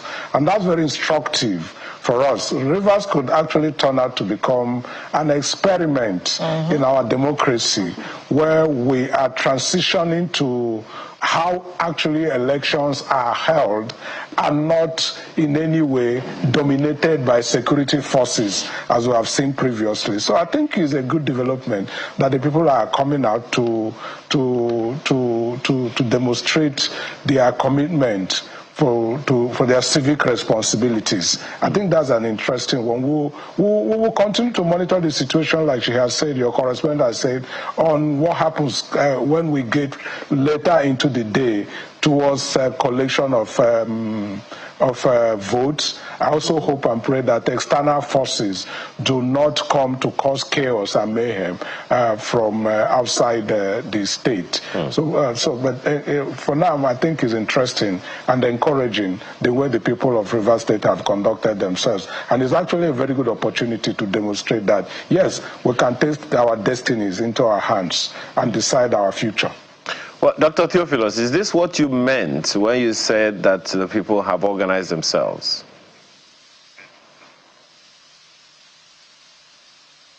Enlightened group of people. I told you earlier that they have already made up their mind that with or without the security, they are going to conduct themselves to make sure that these elections comes out peacefully and successfully. And that is what the people of Rivers State have decided. And at the end of the day, we are going to see more of this. And at the end of the day, we expect those that were expecting that it won't happen like that to give kudos to Rivers people. And in most scenarios, Dr. Theophilus, just 1 second. My sincere apologies, Dr. Theophilus. What I didn't see coming is canes to flog anybody that tried any nonsense, so to speak. Yeah, I mean, that is what I'm saying. That we weren't expecting, people were not expecting this kind of turnout. But the turn-up, the people are comporting and conducting themselves. So what we are saying is that this is going to serve as a litmus test. Most of our presidential and state governorship elections, the reason why we have been asking for the security is majorly because of ballot paper snatching. You know, after the state or the federal government spending a lot of money, you will see some group of miscreants coming to snatch away ballot paper, and those polling units and wards won't be having results. But today is a brotherly contest. The two councillors that are contesting, 2, 3, 4, 5, 17 councillors that are contesting in a particular ward, they might be even brothers and sisters. They might be cousins. So the contest will not be that of fierce kind of contest where people are going to kill themselves. So this is one of the peaceful elections that we are going to have. And we also understand that security agencies has also been the problem we have been having, where they are bait, give coverage to those that want to come and disrupt elections. So today, without the security, Rivers people want to tell the world and the international community that even without security, they can comport themselves to carry out the election. So maybe subsequent election, maybe state governors and presidential election, we might even write to INEC that they shouldn't send the police and the security, the military. We will comport ourselves and we will be able to make our elections peaceful and the people will speak. Yeah. Nobody is coming to intimidate anybody in this election because it's a brotherly contest. But the security, to some extent, let us be sincere and be sincere to ourselves, has been part of the problem. Trying to take directive from people, trying to even subvert people's mandate. We saw what happened between 2015 election when Dakuku Peter Side and Nyeso Wike was contesting the governorship election here in Rivers State, where we had a director of SAS going around all the local governments to see how he can compel the INEC officials, the returning officers, to subvert results. So sometimes even the security personnel are our problem. And the Rivers people have said, this is the position. It is our democratic right to go out and vote. And not coming to vote or not allowing this election to end, we are the people that are going to suffer because our location is going to be withheld. And who are the people? The masses are going to suffer. So they have decided that instead of the masses to suffer, instead of us not to have employment, appointment, payment, and empowerment at the local government level, we have to sacrifice our life and come out to vote. That is what we are saying. Some places we believe the voting materials, the non-sensitive materials have not gotten to, based on the terrain. But I know very well with the situation report we are getting from our situation room that in every unit, everywhere, this election is going to be conducted peacefully and the results are going to be announced at the end of the day. Dr. Theophilus, if you listened to our correspondent in Port Harcourt, she just said that she went to certain areas and elections were not taking place. Those are places that, as we speak, based on the terrain, maybe the disbursement of those materials, the sensitive and the non-sensitive materials have not gotten to those places. I'm from this area. In even presidential and governorship elections, sometimes before material will get to some polling unit, it's 4 p.m. Some places, 5 p.m. And that is why you see that most of the times in those areas, for us to announce the result, it's going to be in the next morning. So local government election cannot also be different. It's the same terrain. But it's interesting, Dr. Theophilus, that she drove through that particular route to where she got to report that there are activities ongoing, political activities, election activities actually, ongoing. She left a place where the elections were ongoing, drove through a long path, as she said, that some things were not happening, and arrived at another place, and the elections are holding. So that's the basis of Alero's question. Yes, so what we will now ask is it in the same local government area? You can have a neighboring communities adjacent, but one, the local government headquarters where the materials are coming from is different. Okay. Then the other one, the local government materials are just close to the communities. So it all depends on the local government or the particular place where this sensitive and not sensitive material and the other staffs are taking these things to. We are aware of it. Even if you go to Bayelsa, it's the same. You come to River State here, it's the same.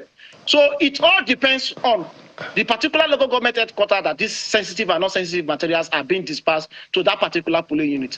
Okay. I assure you, an election is going to take place in all the polling units, and all councillors are going to be voted. Okay. There will be no writing of results. This is the first election of this magnitude where the police is not involving itself. The people are providing security for themselves. And it's going to be very, very peaceful, and it's going to be quite different. Okay. At the end of the day, we will get the results. Doctor, from your situation room, have you got any report about the riverine areas? What's the situation like in those areas? Like the Calabari axis, the Boni axis, materials, as I told you, materials has already been dispersed. Even in the Andoni axis, materials has been, even Ogoni, materials has been dispersed to all polling units. So at the end of the day, believe you me, there are going to be elections. Observers are going to also give their reports. This is going to be one of the peaceful elections that River State have ever had, because there are no police to guide some people to carry out snatching of ballot papers here in River State at this point in time. So the riverine communities, all the local government areas that the young people cover, and the organizations and other youth organizations, the report we are having is very, very okay. That's elections are going on, accreditation in some areas have already started, and voting is about to commence in some other places. Okay. So we believe that everything is going on simultaneously well. All right. Madam Eneobi, you've listened to our reporter and you've also listened to everyone else comment on it. Particularly the part where she said she drove through a route where voting was happening before, voting was happening after, but this particular place that she stopped, no elections whatsoever, people were just in clusters. What do you make of that?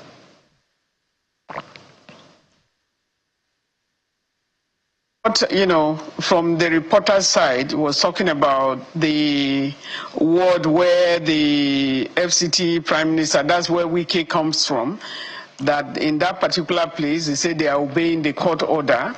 So there are two things that can be responsible for that. Either the electoral materials or the electoral officers or polling unit officers went there and they were chased out. It will, the reports will come out at the end of the day, you know, or, you know, materials have not reached, just like was said by Theophilus. So we wait and see what happens, whether elections are not conducted there. Will election results be declared? Election results will not be declared from polling units that voting did not was not carried out. But the danger is that it depends on the wards, you know, the population of the polling units in a particular ward that election is not conducted. Because if elections are conducted in some polling units within those wards, what it will mean is that elections results will come out from those wards, and some wards it will not come out. Is this significant to declare results for the whole ward or not? Will be the responsibility of the electoral officers, and then that will come out. But I think it may be too early to tell, but it's exciting to hear how citizens are conducting themselves, and this is in a normal climate. That is what happens. You don't need any police standing over you or security agencies standing over you. The responsibility of conducting election is in the election, is in the electoral, on the electoral body. It's not for the security, because it's really expensive. When we have to bring in the security, we'll bring in tons of security, different security agencies to be involved in order for citizens to behave themselves. The good thing here is that these are citizens of River State. If anybody comes and snatch a ballot box, it will be a citizen of River State, or not ballots or the machines and so on and so forth. And so these are your citizens. Citizens need to respect themselves. conduct themselves with morality, with good morals, good value. They are showing the way here. And that's what I say again, that political parties, you don't have to occupy the state as a governor before you claim the power at the local levels. And you can do a lot of things for your own people within the things that, with your councillors and also local government chairman and so on. It's very interesting. So let's go back to the basis. Yeah. I'm actually excited about the fact you talked about earlier, Madam, when you said that there was a time in this country when there were no policemen during elections. You actually collected your ballot paper, you took it home. Well, I'm looking forward to those days coming back. Thank you so much. No, not ballot paper. Not ballot paper. I was talking about the electoral officers. Oh, okay. Polling unit officers carrying their material, collecting it from INEC. They go home and sleep with it, and then they work in the morning, because normally they will appoint people who are from the environment. Okay. And so they give them the material so they don't have to transport. And then they move in and then they come back and submit the... I'm waiting for those days to come back. I'm waiting for those days to come back, Madam. Thank you so much for your time this morning. NLB is a former country director of ActionAid Nigeria, as well as Ifeanyi Ugwoke, who is a governance and development expert. We've also had Dr. Alaye Theophilus, President, Ijaw Youth Council. Ladies and gentlemen, thank you so much for your time this morning, and have a beautiful rest of your day. Thank you very much. Thank you so much. Thank you for having us around. Yeah. Now, with our eyes still squarely on the Rivers local government elections, and we also hear, as we've been told, you have also been told that Akwa Ibom is having its local government elections, as well as Benue State as well. And as we've also been informed, a good number of them are still going to have local government elections this month. All eyes on local governments. We'll take a short break, and when we come back, there is more.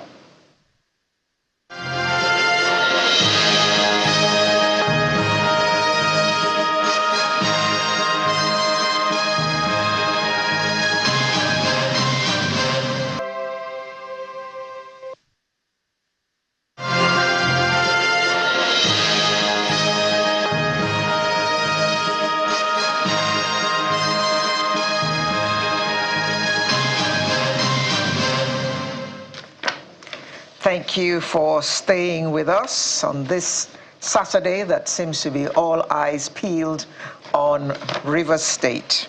Well, we're moving away from politics now and from elections and all that, and we're going to talk some religion, or should I say, living.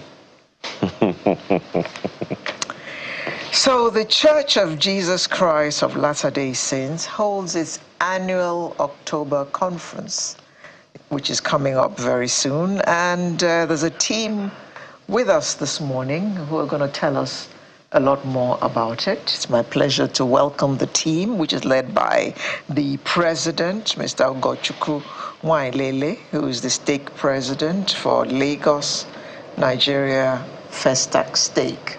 Thank you. Good morning. Good morning. Thank you for joining us. We have Happiness Felix Ibiang, Secretary in the primary organization. Yes. And we also have Mrs. Adenike Bamishayi, Stake Relief Society President of Abuja. Oh, you've come all the way from Abuja. That's correct. Welcome. Thank you. Welcome. So, Mr. President of the Festac Stake, this conference holds every year. This is October already, so it's going to hold very soon. Before we talk about the dates and all that, what are we expecting from this year's conference? Great. This is General Conference. We invite all to join millions to come hear the words of living prophets and apostles as they will teach us more about the Savior Jesus Christ and how we can find complete healing and hope in his atonement. Heavenly Father speaks to us through his prophets who share their personal testimonies of the Savior. And millions who will be joining this weekend can learn for themselves how they can be better people in the society, in their families at large. You have said you are inviting everybody. How can everybody be part of it? Everybody in quotes. And so the conference, even though it's held in Salt Lake City, Utah, will be streamed live. And in Nigeria, people can join in through channels, television, and online. Okay, so in addition, we have the YouTube, because it's going to be streamed live on YouTube, so people can actually, link in and watch.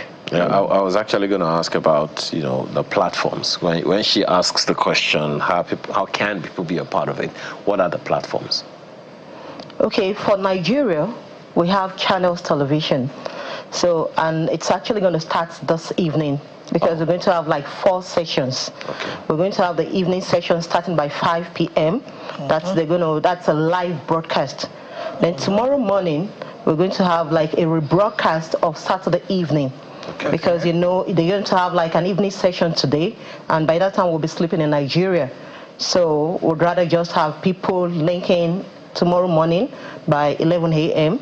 So that's on Channels Television again. Then by 4:30 we're going to have the morning session again on that's on Sunday.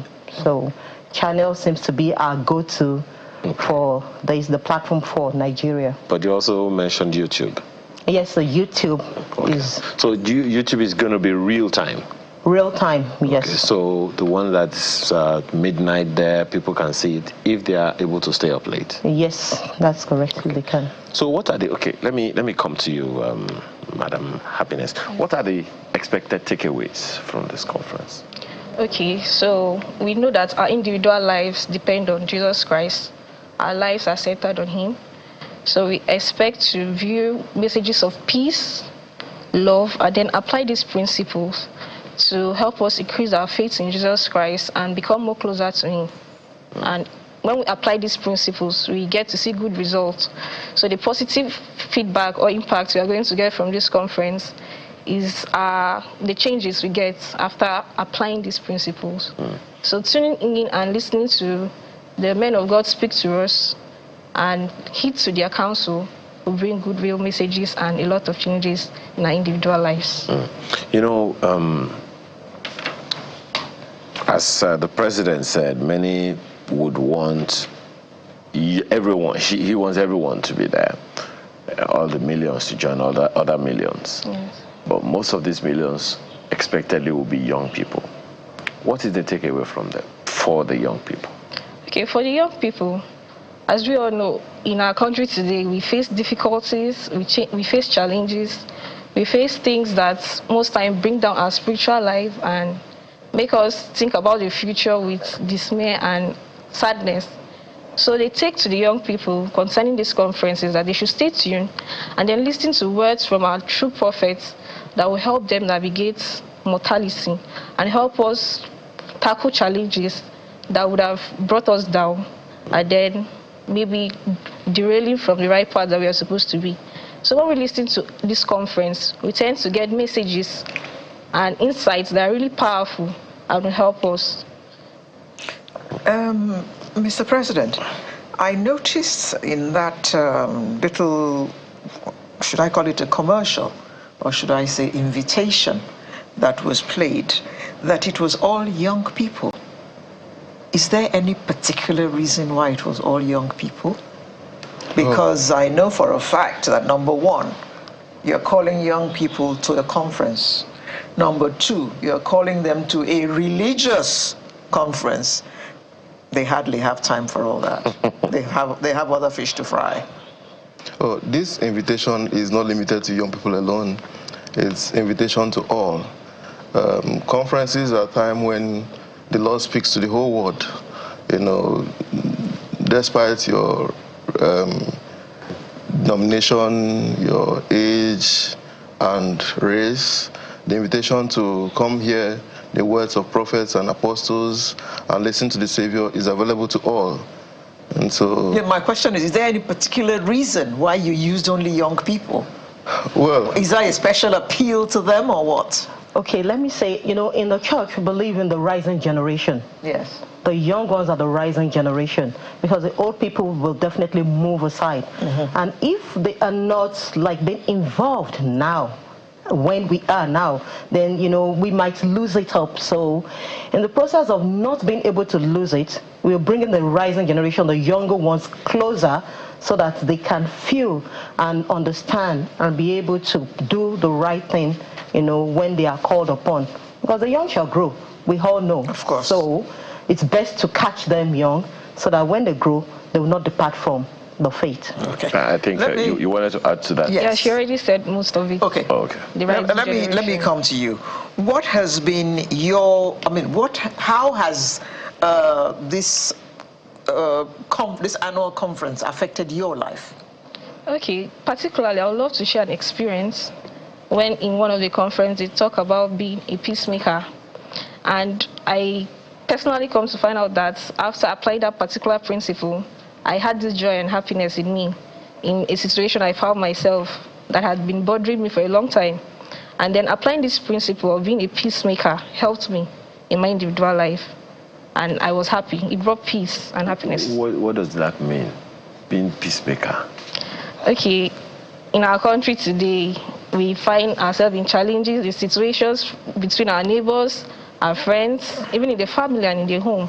So you've been able to tackle these problems, and knowing the fact that you've been admonished to be a peacemaker in this generation, it rings and brings to our individual knowledge, or shall I say personally, to my mind that, okay, in a situation like this, I'm not supposed to go overboard. I'm supposed to act this way. And doing that, it makes me a peacemaker. And I can avoid situations that will become complex in the future, and everybody will be at peace. How about you? Just like the Savior did, he went about doing good. And so as all join in this conference this weekend, they'll learn more about the Savior and learn to pattern themselves, their lives, just like the Savior lived his life. To be peacemakers with their neighbors, their families, and the society at large. I'm asking, how has the conference benefited you? Do you have any experience like she does? Okay, so growing up, I've always participated in general conferences, and it has blessed me at every point in my life. Now, as a father and parent, participating in general conference with my family in the last conference helped us overcome one challenge that we had as young parents. Now, we have this tradition in my home to study the scriptures with our children. And each time we bring the scriptures, we notice that our children would immediately fall asleep, or the younger ones play. And so we kept thinking about this until when we listened to the last conference, a sister shared her experience of how her children gained personal testimonies for themselves. And so that kept us thinking until we found ways we could better address the issue of teaching our children. And as we got to do that using visuals and other aids, we found our children grow. My son and daughter now pray. You see them praying by themselves, and that gives us some comfort that these children are learning and they are aligning their faith in the right direction in Jesus Christ, who is the author and finisher of our faith. Madam, your own experience. Okay, I would like to share more of because being a woman and something that drives home to all women, there was actually at a general conference once where we learned that we need to be storing food. You store food, you store water, and maybe some drugs and things like that for a period of 6 months. And why was that? That was more so that in case of an eventuality, you don't know what might happen. We might have war, you might have, unrest and things like that. Or you might be working and maybe you lose the work. So at least for the period of that 6 months, you know that your family has something that they can rely on. Those are the kind of things, as a professor sometimes that comes out, that they speak out at the general conference, that I could say, yes, I have picked on and I've acted upon with me and my children, that have given me peace, hope, and joy, in not only in my life, also in my family's life. So those are the kind of things that, they speak about, that we pick up and we learn at general conferences. So sometimes there are just lifestyle topics. Not only, we have lifestyle, we have the spiritual. I'm just asking that. It's a general one. It could talk on different things. You see, the three of us spoke about different experiences, so it cuts across everything. And we can also learn to be kinder. We can learn to be, more helpful in our society, because that's one of the things that our church stands for, being helpful in the society. So, and we learn more and more as time goes on. When I think about your experiences, what you have just related, I wonder why Nigeria is not a better place. If we all went to church and we all came away with what you people have come away with from being at your conferences, then we should have a better country, don't you think? I think Nigeria can be a better place, and that's why we're here to invite Nigerians and all to listen to the Savior this weekend. Why are you so predictable? But is there where can people find more information about the church? Now, the church official website is churchofjesuschrist.org. For Africa, africawest.churchofjesuschrist.org. Information about this conference, information about the church are available on this site. And we also have full-time missionaries. Sorry, the site is churchofjesuschrist.org. Yes. And africawest.churchofjesuschrist.org. So this is one of the websites? Yes. Okay. So I can see, as Madam said the other time, today from 5 p.m. to 7 p.m. there's a session, and then on Saturday, tomorrow there's an afternoon session, music and spoken word. Can you tell us about that music and spoken word, Madam? Okay, it's a period when we have a choir. We call them the Mormon Tabernacle Choir at Temple Square. So they sing, they'll speak, and people listen to music. Music is like it calms the soul. So it's a period that actually precedes the general conference. People listen to music, you are calm, you are like in a good mood to receive whatever teachings that might come up from the prophets and the apostles. Want to add to that? Okay, so we learned that the songs of the righteous is a prayer unto our Heavenly Father. Most of these songs contains good lyrics that can personally touch us and be of good impact to our lives. So very important. Yeah. What should anyone prepare to come with? During the conference? Yes. Anything you have in mind. Most time you don't even know what is bothering you personally. But once you listen to this conference, you tend to find out something that maybe you could work on. Okay. And then as individuals, most times we want to become close to the Savior, but we don't have the means, or we don't know where to start in becoming close to Him. So viewing this conference will give us a hint how to start and where to start. Yes, sir. To participate in this conference, we want people to come with questions, soul-searching questions. Whatever your story is, whatever your experiences in life are, we know that there is balm in Gilead. The gospel of Jesus Christ and the atonement of Jesus Christ solves all problems. And in this conference, we'll learn the life of Jesus Christ, and it will bless those who come with desire to know how they can be better persons. You said people should come with questions. Is it interactive? Well, they come with questions in their minds. And as speakers speak, by the power of the Holy Ghost, they'll be taught the truth.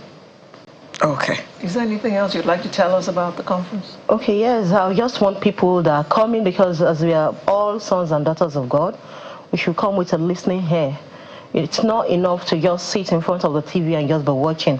But if you actually listen to the words that are being spoken, it will actually go straight to our soul. And yeah, like they said, there might be one thing or the other that might have been bothering you, in which the answers will be at that conference.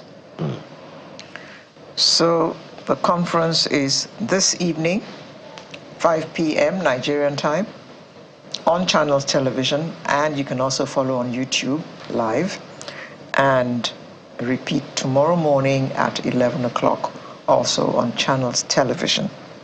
Thank you very much, ladies and gentlemen. for coming to tell us about the October conference. We hosted the president, Ugochukwu Wailili, stake president for Lagos, Nigeria, Festac stake. Happiness Felix Ibiang, secretary in the primary organization, as well as Adenike Bamishaye, Stake Relief Society president of Abuja, Nigeria, Wuse Stake. Thank you very much for coming to tell us about this conference. And good luck this evening and tomorrow morning. Sunrise will return in just a moment with another interesting conversation. Please stay with us.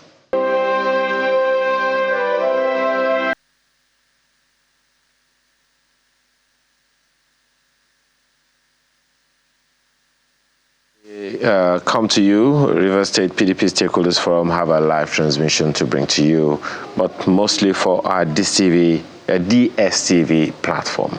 In the meantime, we have with us Miracle Ihoma. Our dear brother Miracle is here. Clinical. Still performing miracles. Okay, well. And he'll be talking today about... No, I want to introduce that topic very, very well. Oh, sorry. Good. See, there's a common balance now. By the way, Miracle Ihoma, thank you, good morning, and welcome to the program. There's this thing that they say now. It says you maintain steeze and maximum composure. You maintain what? Steeze. Stability and ease together. Steeze. Oh, God. You know? Z-E. Yeah. Is this stability or stamina? I don't know. Anyway, so is that, we talk about the physical one, the one we can see mostly.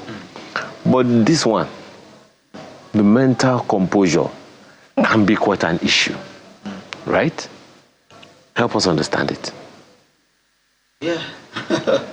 No, the reason I say that is because, everyone is talking about, making money, things are getting more expensive, jobs this, rent here, school fees and all. But then no one, and we're all trying to look cool and calm and collected. But then there could be a lot going on in the mind that the person is not even deliberately not giving attention to. Yeah. And the topic reminds me of something I think Mike Hoff said. He said, hard times make strong men. Strong men create good times. Good times create weak men, and weak men create hard times. Oh, full circle. Yes. Okay. So hard times create strong men create good times. Good times creates weak men, and weak men create hard times. And then we now start all over again. We start all over again. It sounds like comfort is a problem. Yes. So really, and that is one way to maintain this steeze and maximum composure mentally, is to be able to see the rose in the thorn. It's about perspective. Yes, times are hard. People are going through a lot. We cannot deny it. That will be living in a fool's paradise. But we can focus on what we can control.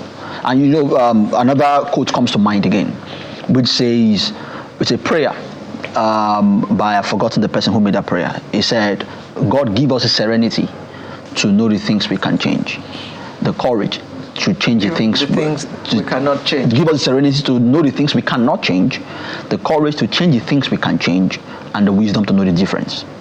Because that's how and what will always happen in life. We would always be faced with things that we can either change or not change. For the ones we cannot change, what we need to change is our perspective of those things. Then for the ones we can change, we can go ahead and change them. A lot of what is happening right now at the policy levels are things that we cannot change. Yeah. Yes, and that's why I tell people that I don't even engage a lot on the issues of Nigeria, except of course I'm in a station like Channels where I know my voice can be heard in the relevant places. But if it's just to be discussing with my friend how challenging Nigeria is, what will it do for me and for Nigeria in itself? It will just increase my blood pressure, and then fuel will still be the same amount. So nothing will change. You know, this thing that you just said about prayer, two issues that I'm going to raise with you right quick. Yeah.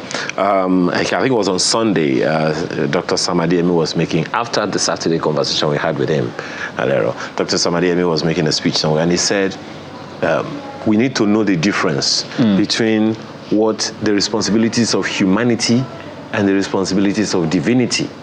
That there is a place where the only thing that divinity will do is what humanity cannot do. So, and that seems to be what you have just talked about now. Now, I also saw another video in the course of the week. Some people said that engaging in religious activities 12 minutes a day for 8 weeks can change your can so change your life significantly that they will read it on a brain scan. Is that correct? Well, I haven't seen that research, but I have always known that faith has an impact with how we see the world and also how we relate with the world. So which ultimately has a significance to our mental health. I've always known that because it has been proven by research as well that people of faith tend to deal better with challenging situations than people that are not of faith. And there are logical reasons for it, apart from the spiritual or divine reasons. For instance, if I have faith, if I believe in someone who has a superpower, I believe in a God somewhere who watches over me, I would have some sort of comfort in that over somebody who believes that he is all by himself and whatever happens is by his own doing. Because I believe that there's a supreme being somewhere who is looking after me and is going to take care of me, then I can believe that this is going to maybe turn out together for my good at the end of the day, or things are going to get better. Yes, over somebody who does not believe that. So yes, faith does have an impact, a direct correlation with how we are able to deal with adverse situations. So faith has an impact on your mental stability. Health, yes. Or maximum composure, as you call it. No, but okay. When you're talking about faith, what exactly are you talking about? Because right now I'm thinking about the atheist. He doesn't believe that there's any supreme being anywhere. Yeah. I once met a man who told me that he believed in the sun. That if the sun didn't rise, almost everything on earth would die. So that kind of person, how would you relate this to him? Or is that also faith? Yeah, so the question is, does he believe that the sun is his God? Does he believe that the sun... Not that the sun is his God. Okay. He just believes that all life depends on the sun. Yeah. So, in a sense, it is faith, because faith is belief. He believes in something. But then, when we talk about faith here in this context, we're talking about faith in a supreme being, right? In God. And of course, there are different expressions of that. Yes. So when we're talking about faith in this context, we're talking about faith in the supreme being, and that is really what has an impact. Because if he believes in the sun, does he believe that the sun will determine what happens to him tomorrow? No. Does he believe that the sun would actually make his life better or worse? So if he doesn't believe in that, then in that sense, he doesn't believe that the sun is his God. So he doesn't have faith in anything. Yes. So how do you now relate this, what you have just said, to a person like this? So for that person, he believes that his life would turn out according to his investments, according to what he does or doesn't do.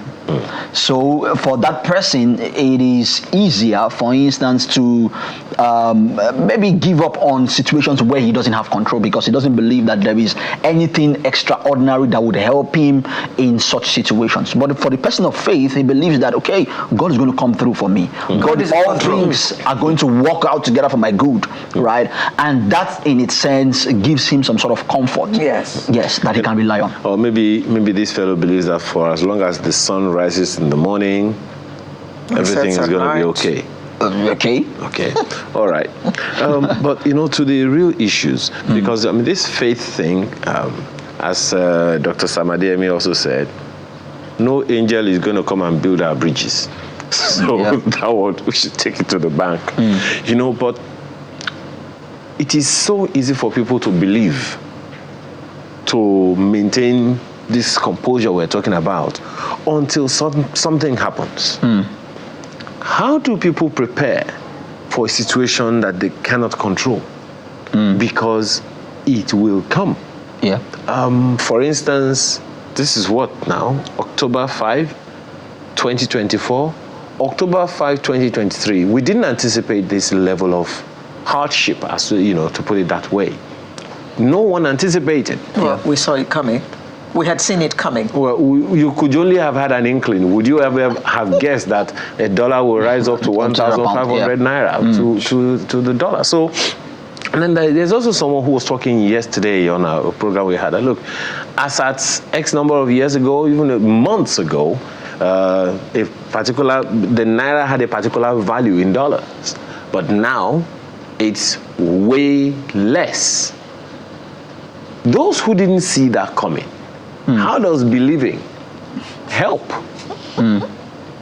Yeah, because the truth is that many things will happen to you in life that you will never see coming.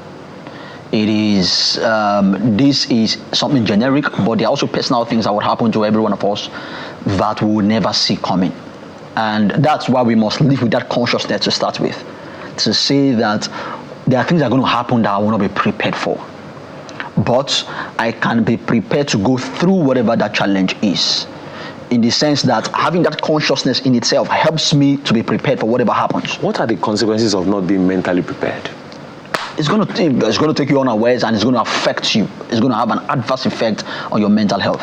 What kind of conditions are we looking at? People could go into depression, anxiety, suicidal behavior, and even other mental health conditions, because most times when we talk about mental health conditions, especially for people who have predispositions to them, who it's just like someone has a predisposition to cancer. Sometimes they will need a trigger for that predisposition to become a reality. It's the same thing with mental health conditions. So if somebody has a predisposition to, say, borderline disorder, they would need some sort of a trigger for that to come to limelight. And this could be it. It could just be that, okay, something just get really difficult for them. Maybe they are sacked at work, or they can no longer pay their children's school fees, or anything of that sort. And then that triggers that condition that was lying dormant before. So yes, so this could actually have those kind of effects on people. Now, the next question that comes to my mind about this, Mr. Homa, is, so these conditions are possible, and no one prepares for them. In fact, you may not even know that you have anything dormant, right there inside of you. But the reality cannot be escaped. You will find out that the cost of transportation has increased. Fuel price has increased, even though some people say it's gradually coming down in cobbles and trickles. Food price has increased. So those things, and then you expecting money. The person you are expecting money from is expecting money from someone else. You're hearing all kinds of things. So how do people I don't know how to put it. You understand? Because you have spoken to clients before who have this kind of challenge that they have no idea what to do. They're just in a state of Disma. What do you call it? Disma Pisma. Whatever that is. That's role. You want to write it? So how do you give us an example of what such conditions a person could be, and what do you tell that kind of person? Yes. So, by the way, do you call them what did you use? You're spoken to a customer. Do you call them customers or patients? Clients. Oh, clients. Okay. Yes, ma'am. Not patients. Okay. All right.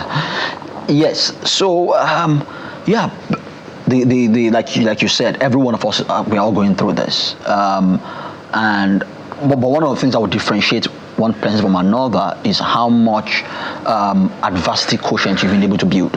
Because there's something called adversity quotient. The same way we have emotional quotient, intelligence quotient, we have adversity quotient, which is your ability to be able to survive and thrive in adversity. Wow. Yes. So that would be determined by how much of that you have built over time. And that's something that, everyone, because resilience is a skill. It doesn't come with your genes. It's something that you learn or you get to build over time. Right, and if you have been able to build that over time, it will be easier to go through difficult times than somebody who has not done that. And some of the things that can help you to build resilience would, in fact, research has shown that the single most important factor in building resilience is having emotional support. Having people in your network that can give you that emotional and moral support. When we talk about support, a lot of times people talk about money, but that's the least kind of support you can ever, or you should even ever look for. Because if I give you money right now, the money is going to finish. But if you don't have emotional support, if you don't have people in your life that are supporting you, checking up on you, shoulders that you can lean on when things are difficult, you would most likely not do well in adversity. So we want to build those kind of connections. We want to also, self-care is very important, right? And the self-care is built on the concept of, I cannot come and kill myself. Right at the end of the day, because you cannot come and kill yourself. So you need to look for a way to take care of yourself. You need to take care of yourself. You need to pay attention to yourself. Yes, you need to, exercise, look for your hobby, enjoy yourself. In the midst of the challenges, right, enjoy yourself. And always look for that silver lining. What is that thing? Two things in that area is, one, what is that thing we can learn from this situation? What is that thing we can learn from this? And secondly is, what are those things that we can do, right, for ourselves in order to be able to go through this effectively? Because there's always something you can do for yourself, right? For one person, it can be to learn a new skill. For another person, it can be to get an extra income, and things like that. So those are some of the ways you can begin to build resilience, right, in spite of the challenges. Okay. Yes. Just the way that Nigerians have built resilience. Yes, we are known as a people of resilience, actually. And it is actually because, like I said earlier, tough times actually create strong men, and that is why we have been able to build resilience effectively. And that's why people say children of rich people are very low in resilience, because for a lot of them, they're exposed to wealth, and then they are not really exposed to the challenges of life because of the succor that they find in their parents' wealth. And that's why if you're a rich parent listening to me, you want to deliberately, right, introduce some form of adversity, simulated adversity that your children can go through in order to build that resilience. Because tough times will create strong men, and strong men will create good times. So, even in the good times, strong men should be teaching the benefactors, exactly, or beneficiaries of those good times, exactly, about hard times, which are likely to come anyway. Yes. But I'm not going to go away easy. I'll let you go easy on this adversity quotient. Please tell us a little more about it. Yes, so adversity quotient, like I said, is the what are the elements? The ability to be able to survive and thrive in adversity. Because for some people, they survive, but then they don't thrive in adversity. Yes, they just survive it, right, but they don't thrive. And they live on the borderline. They live on the borderline. But there are people who survive adversity, and then who go ahead to come out with something meaningful out of that adversity, so that at the end of the day, it looks like their life would have turned out as good as it did if they didn't go through that adversity, because of what they are able to bring out of it. It's just like a gold going through refinery, and then it's made a gold because the destination of the gold is the palace, it's not the slum, even though it is found in the slum, right? But it is that adversity that now refines that gold, that makes it valuable for the palace. And that's what building adversity quotient is. To be able to say that I can build my ability to cope with difficult situations so that I even thrive and enjoy the challenges of life, right, as they come. And I'm not dismayed by challenges, and I'm not put down in spite of what it is I'm going through. Everybody who has succeeded, who has done well in life, has a very high adversity quotient. Okay. How do you build? Because you said earlier, you said it's not in our genes. It's not in our DNA. Yeah. We're not born with resilience. Yeah. But what if you are born by people who are resilient? It doesn't make any difference. So how do you build? I'm asking this, and I don't know why I'm just asking this for someone who is watching and saying, look, I'm done. I can't take this anymore. And they've been, in fact, there are people who have been meandering around this circle of hardship, decade after decade after decade, and they would survive one, and then they get into another, survive one, and then they get into another. How do you build adversity quotient? Is there an adversity quotient test?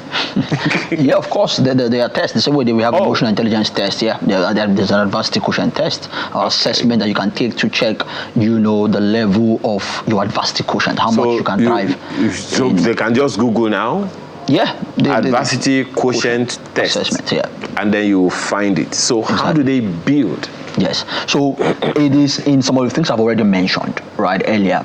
That's how you build adversity quotient. You have to be in it. You have to not be in it, but build. You have to build by, number one, having those sustainable and emotional support around you, right? Because they help you to build those things, right? And also you need to pay attention to yourself. You need to give yourself perspective in situations to say, okay, in this situation right now, what can I learn from it?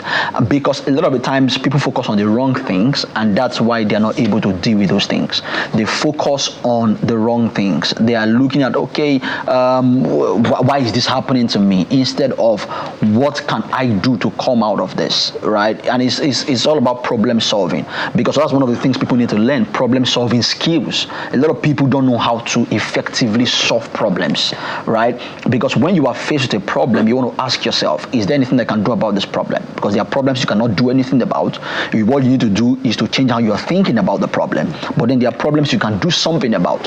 So you want to ask yourself, what can I do about this? For instance, there's a technique in problem solving called the 5 whys. Asking yourself why 5 times. What that does is that it drills you down to the root cause of the problem, because there's something we call root cause analysis in strategy, that helps you to know where the problem really is. Because when you know what the problem really is, that's when you can actually seek for a solution. Because a lot of the times the problem is not the problem, right? The problem is not always the problem. So if we ask ourselves, when somebody can come and say, I don't have a job, and I say, what's your problem? You say, I don't have a job. That's surface level. If I now drill down and ask him, why don't you have a job? We might now discover the reason he doesn't have a job is because nobody has called him for an interview. First level. Second level, okay, why has nobody called him for an interview? We can now discover that he doesn't have a good CV. Why doesn't he have a good CV? Third level, we can now discover that he doesn't have a good CV because he has not learned how to write one, or hasn't engaged people who know how to write one. Fourth level, we can now ask, okay, why don't you have a good, why is it that you have not engaged or you don't know how to write this? Oh, because I haven't deliberately learned about it. So fifth level, why haven't you deliberately learned about it? Because, you can now discover that maybe he's lazy. Yes, and that's why he hasn't taken that extra step. So on that level, we have now discovered that the real problem why he doesn't have a job is not because there are no jobs, it is because he's lazy. So we will now begin to solve the problem of laziness for him instead of looking for jobs for him. Because if we just go ahead to solve that problem at the surface level by looking for jobs for him, we will be creating more problems for him, because we will not be able to sustain any job, right? And it can even dent our reputation. But if we now deal with the real problem, which is laziness, then he will get a job even by himself. So that's a skill, for instance, in problem solving that people need to learn. And all of these are part of how you deal with adversity. So you're just getting, what's it called, a free consultancy right now. But there is also something that you said earlier, that one of the ways to build adversity is to choose your cycle. What if you are unable to choose your cycle? Why not? You live in an environment where all you see is all you get. and that's why there are two types. Because I actually, to reinforce that, I actually have someone. I know someone who was growing up in an area in Lagos. Let me not mention any area before I'm labeled as bad mouthing. Lived in this environment and lived among people that cooked. And that was all. You in the house where you are, there are local cooks. And outside, local? No, it's a local canteen of sorts. Okay. But outside is just boys of the area doing what boys of the area and girls of the area do, and then the entire circumference is just like that. So unless that person leaves that environment, how do you choose your cycle? I use myself as a case study. I grew up in Ajegunle. No, which one? Is it the main Ajegunle? The Ajegunle now is now CMS. The main Ajegunle. Yes, it has gotten better. But I grew up in Ajegunle that is referred to many as a slum. Where it looks like, okay, all you see is all you get, like you said. But I tell people that there are two kinds of environment. There's a physical environment, but there's also a psychological environment. You can create your environment if you want to. Yes, because environment goes beyond geographical location. It has a lot more to do with the circumference of your mind and the boundaries of your thinking. So you can create your own environment. For instance, right from there in Ajegunle, I started exposing myself to the world. I started to go out of Ajegunle. I started to go to places. I started to see people. I started to know how things were done. Right, that gave me a level of exposure. That exposed my mind. I began to read books. Right, I began to watch videos that changed how I viewed the world. So even while I still lived in Ajegunle, I was not off Ajegunle. Because I actually now determined my environment. And you know what? When you change your psychological environment, very soon you will change your physical environment, because your psychological environment will move you out of your physical environment. Like somebody rightly said, you cannot travel within and stand still without. It's impossible. So actually, environment can be created. You can create your environment, your own environment, even though the physical or geographical location where you stay right now is not what is befitting or what you want. You can actually begin to. Who says right now social media, and technology has made the world a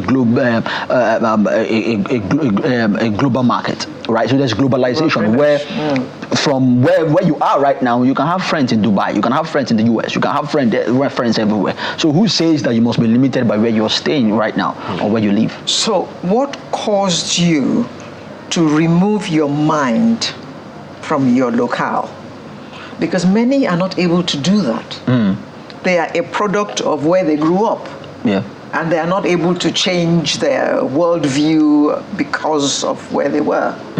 So thankfully for me, right, I grew up in a religious family, and I was also now opportune to meet certain kinds of people, even in Ajegunle, right? So for instance, I met a mentor of mine, who you might be familiar with, Mr. Praise, in Ajegunle. I was a teenager. I was invited somewhere. They were having a program. I went there. Mr. Praise was speaking there. And I was like, I like this. And I started attending that meeting every other week. And then that began to change the way I saw things. I began to attend seminars, go for, courses and things like that. And even though we were living in a one room and we're 8 living in that one room, I just knew that I was more than where I was at that particular time. So that bettered something in the inside of me and said, you know what, I want to be more than this. I want to create a future for myself that is not what I'm seeing right now. And that was where it started from. Interesting. For a single guy, yes. Not for a married man who already has kids. No, but this all began When he was young. Yes, I know. I'm just saying, but even now, I mean, he's been able to traverse, but there are those who are not able to traverse. They are married in that situation. They have children in that situation. I know someone who, for instance, it was as a result of his wife's death that he died. Because he just couldn't get out of it. Some people are just so sunk in that situation that getting them out of it is a problem. But for those who are alive and who can still make a difference, what will be your counsel now? Yes, and sometimes you can't help yourself, and that's the truth. When you come to that point where you can help yourself, seek help. It is very important to know your threshold, to know the limits of what you can do, because everybody has that limit. Everybody has that elastic limit that you know, okay, I can't go beyond this point. That's when you seek help from somebody. It doesn't make you weak, it makes you strong, because vulnerability is strength, it's not weakness. It takes courage to be vulnerable. So you need to seek help beyond what it is you can do when you have come to that point where I've tried everything I know, but there are people who, quote unquote, know more than you do. There are people who are trained to help you deal with those things. Then reach out to those people, let them practically now help you deal with whatever it is that you are going through. Unfortunately, sometimes some of these people to whom you are speaking right now, they have other people that are looking up to them and they are wondering, I can't even help myself. How can I help these folks? Yeah. And of course, everyone. The truth is that no matter where you are in life, there will always be people you are better than, and there will be people who are better than you. There will always be people who can help you and people you can help. So life is about giving and receiving. The joy of living is a joy of giving, and the joy of giving is a joy of living, right? And that's why, for the phases of the cow, for instance, is the manure needed for the plant to grow. So what that person who has everything that he says, that person who has needs himself, there's somebody you can still help, even with your faces in that sense, even with what you consider to be a trying time for you, can be a testimony for somebody else, right? So and this story comes to mind. Two people were praying on the altar. They went to church to pray, and then this man was praying about, a $1 billion project, was praying to God to give him this project, and there was this other guy who was also praying beside him, and all he was praying about was a 10,000 naira to be able to feed for that weekend. And the guy was shouting seriously, "Oh wow, God help me!" And this other man was there praying, and was like, "Young man, not equal. What is it that you need? Why are you shouting?" He said, "I just need 10,000 naira." Is that what you need? And give him so I can have space and time to pray for my billions. Exactly. So what was big for this guy was small for this guy, but it didn't mean that this guy doesn't also have his own problems. So it means that wherever you are, there's always somebody you can help. Well, that's cheering. That is definitely cheering. Wow. Thank you so much. Thank you, sir. I'm just hoping that by this, someone has been helped. And to see life differently and be able to maintain steeze a maximum mental composure. Every time miracle comes, I'm sure there's somebody he lifts out of despair. Thank you, ma'am. Thank you very much. Thank you. No worry, we'll find out how much. Your name is very apt. Yes, thank you. We'll find out how much the consultation costs. What's your steeze again? Stamina, stability and ease. Stability and or whatever ease. else they call it. Yeah, I'm sure it'll be added to the dictionary very soon. Okay. If it's not there already. And so that is how we end Sunrise for today. Keep your eyes on Port Harcourt, on River State, through the rest of the day and through maybe we'll get the results tomorrow. You never know. Of course, Channels Television will bring you all the details as they happen. But that's Sunrise for today. That's the much that we can do for you today. We'll bring you a fresh edition next week. I'm Alera Edu, wishing you a very happy week indeed. See you next week. Well, by the time you're seeing this again, it's probably the results are all out and everything. But hey, all the same, keep Nigeria in your prayers because we're not going anywhere. I'm Aya Makinde. Enjoy the rest of your weekend. And God bless Nigeria.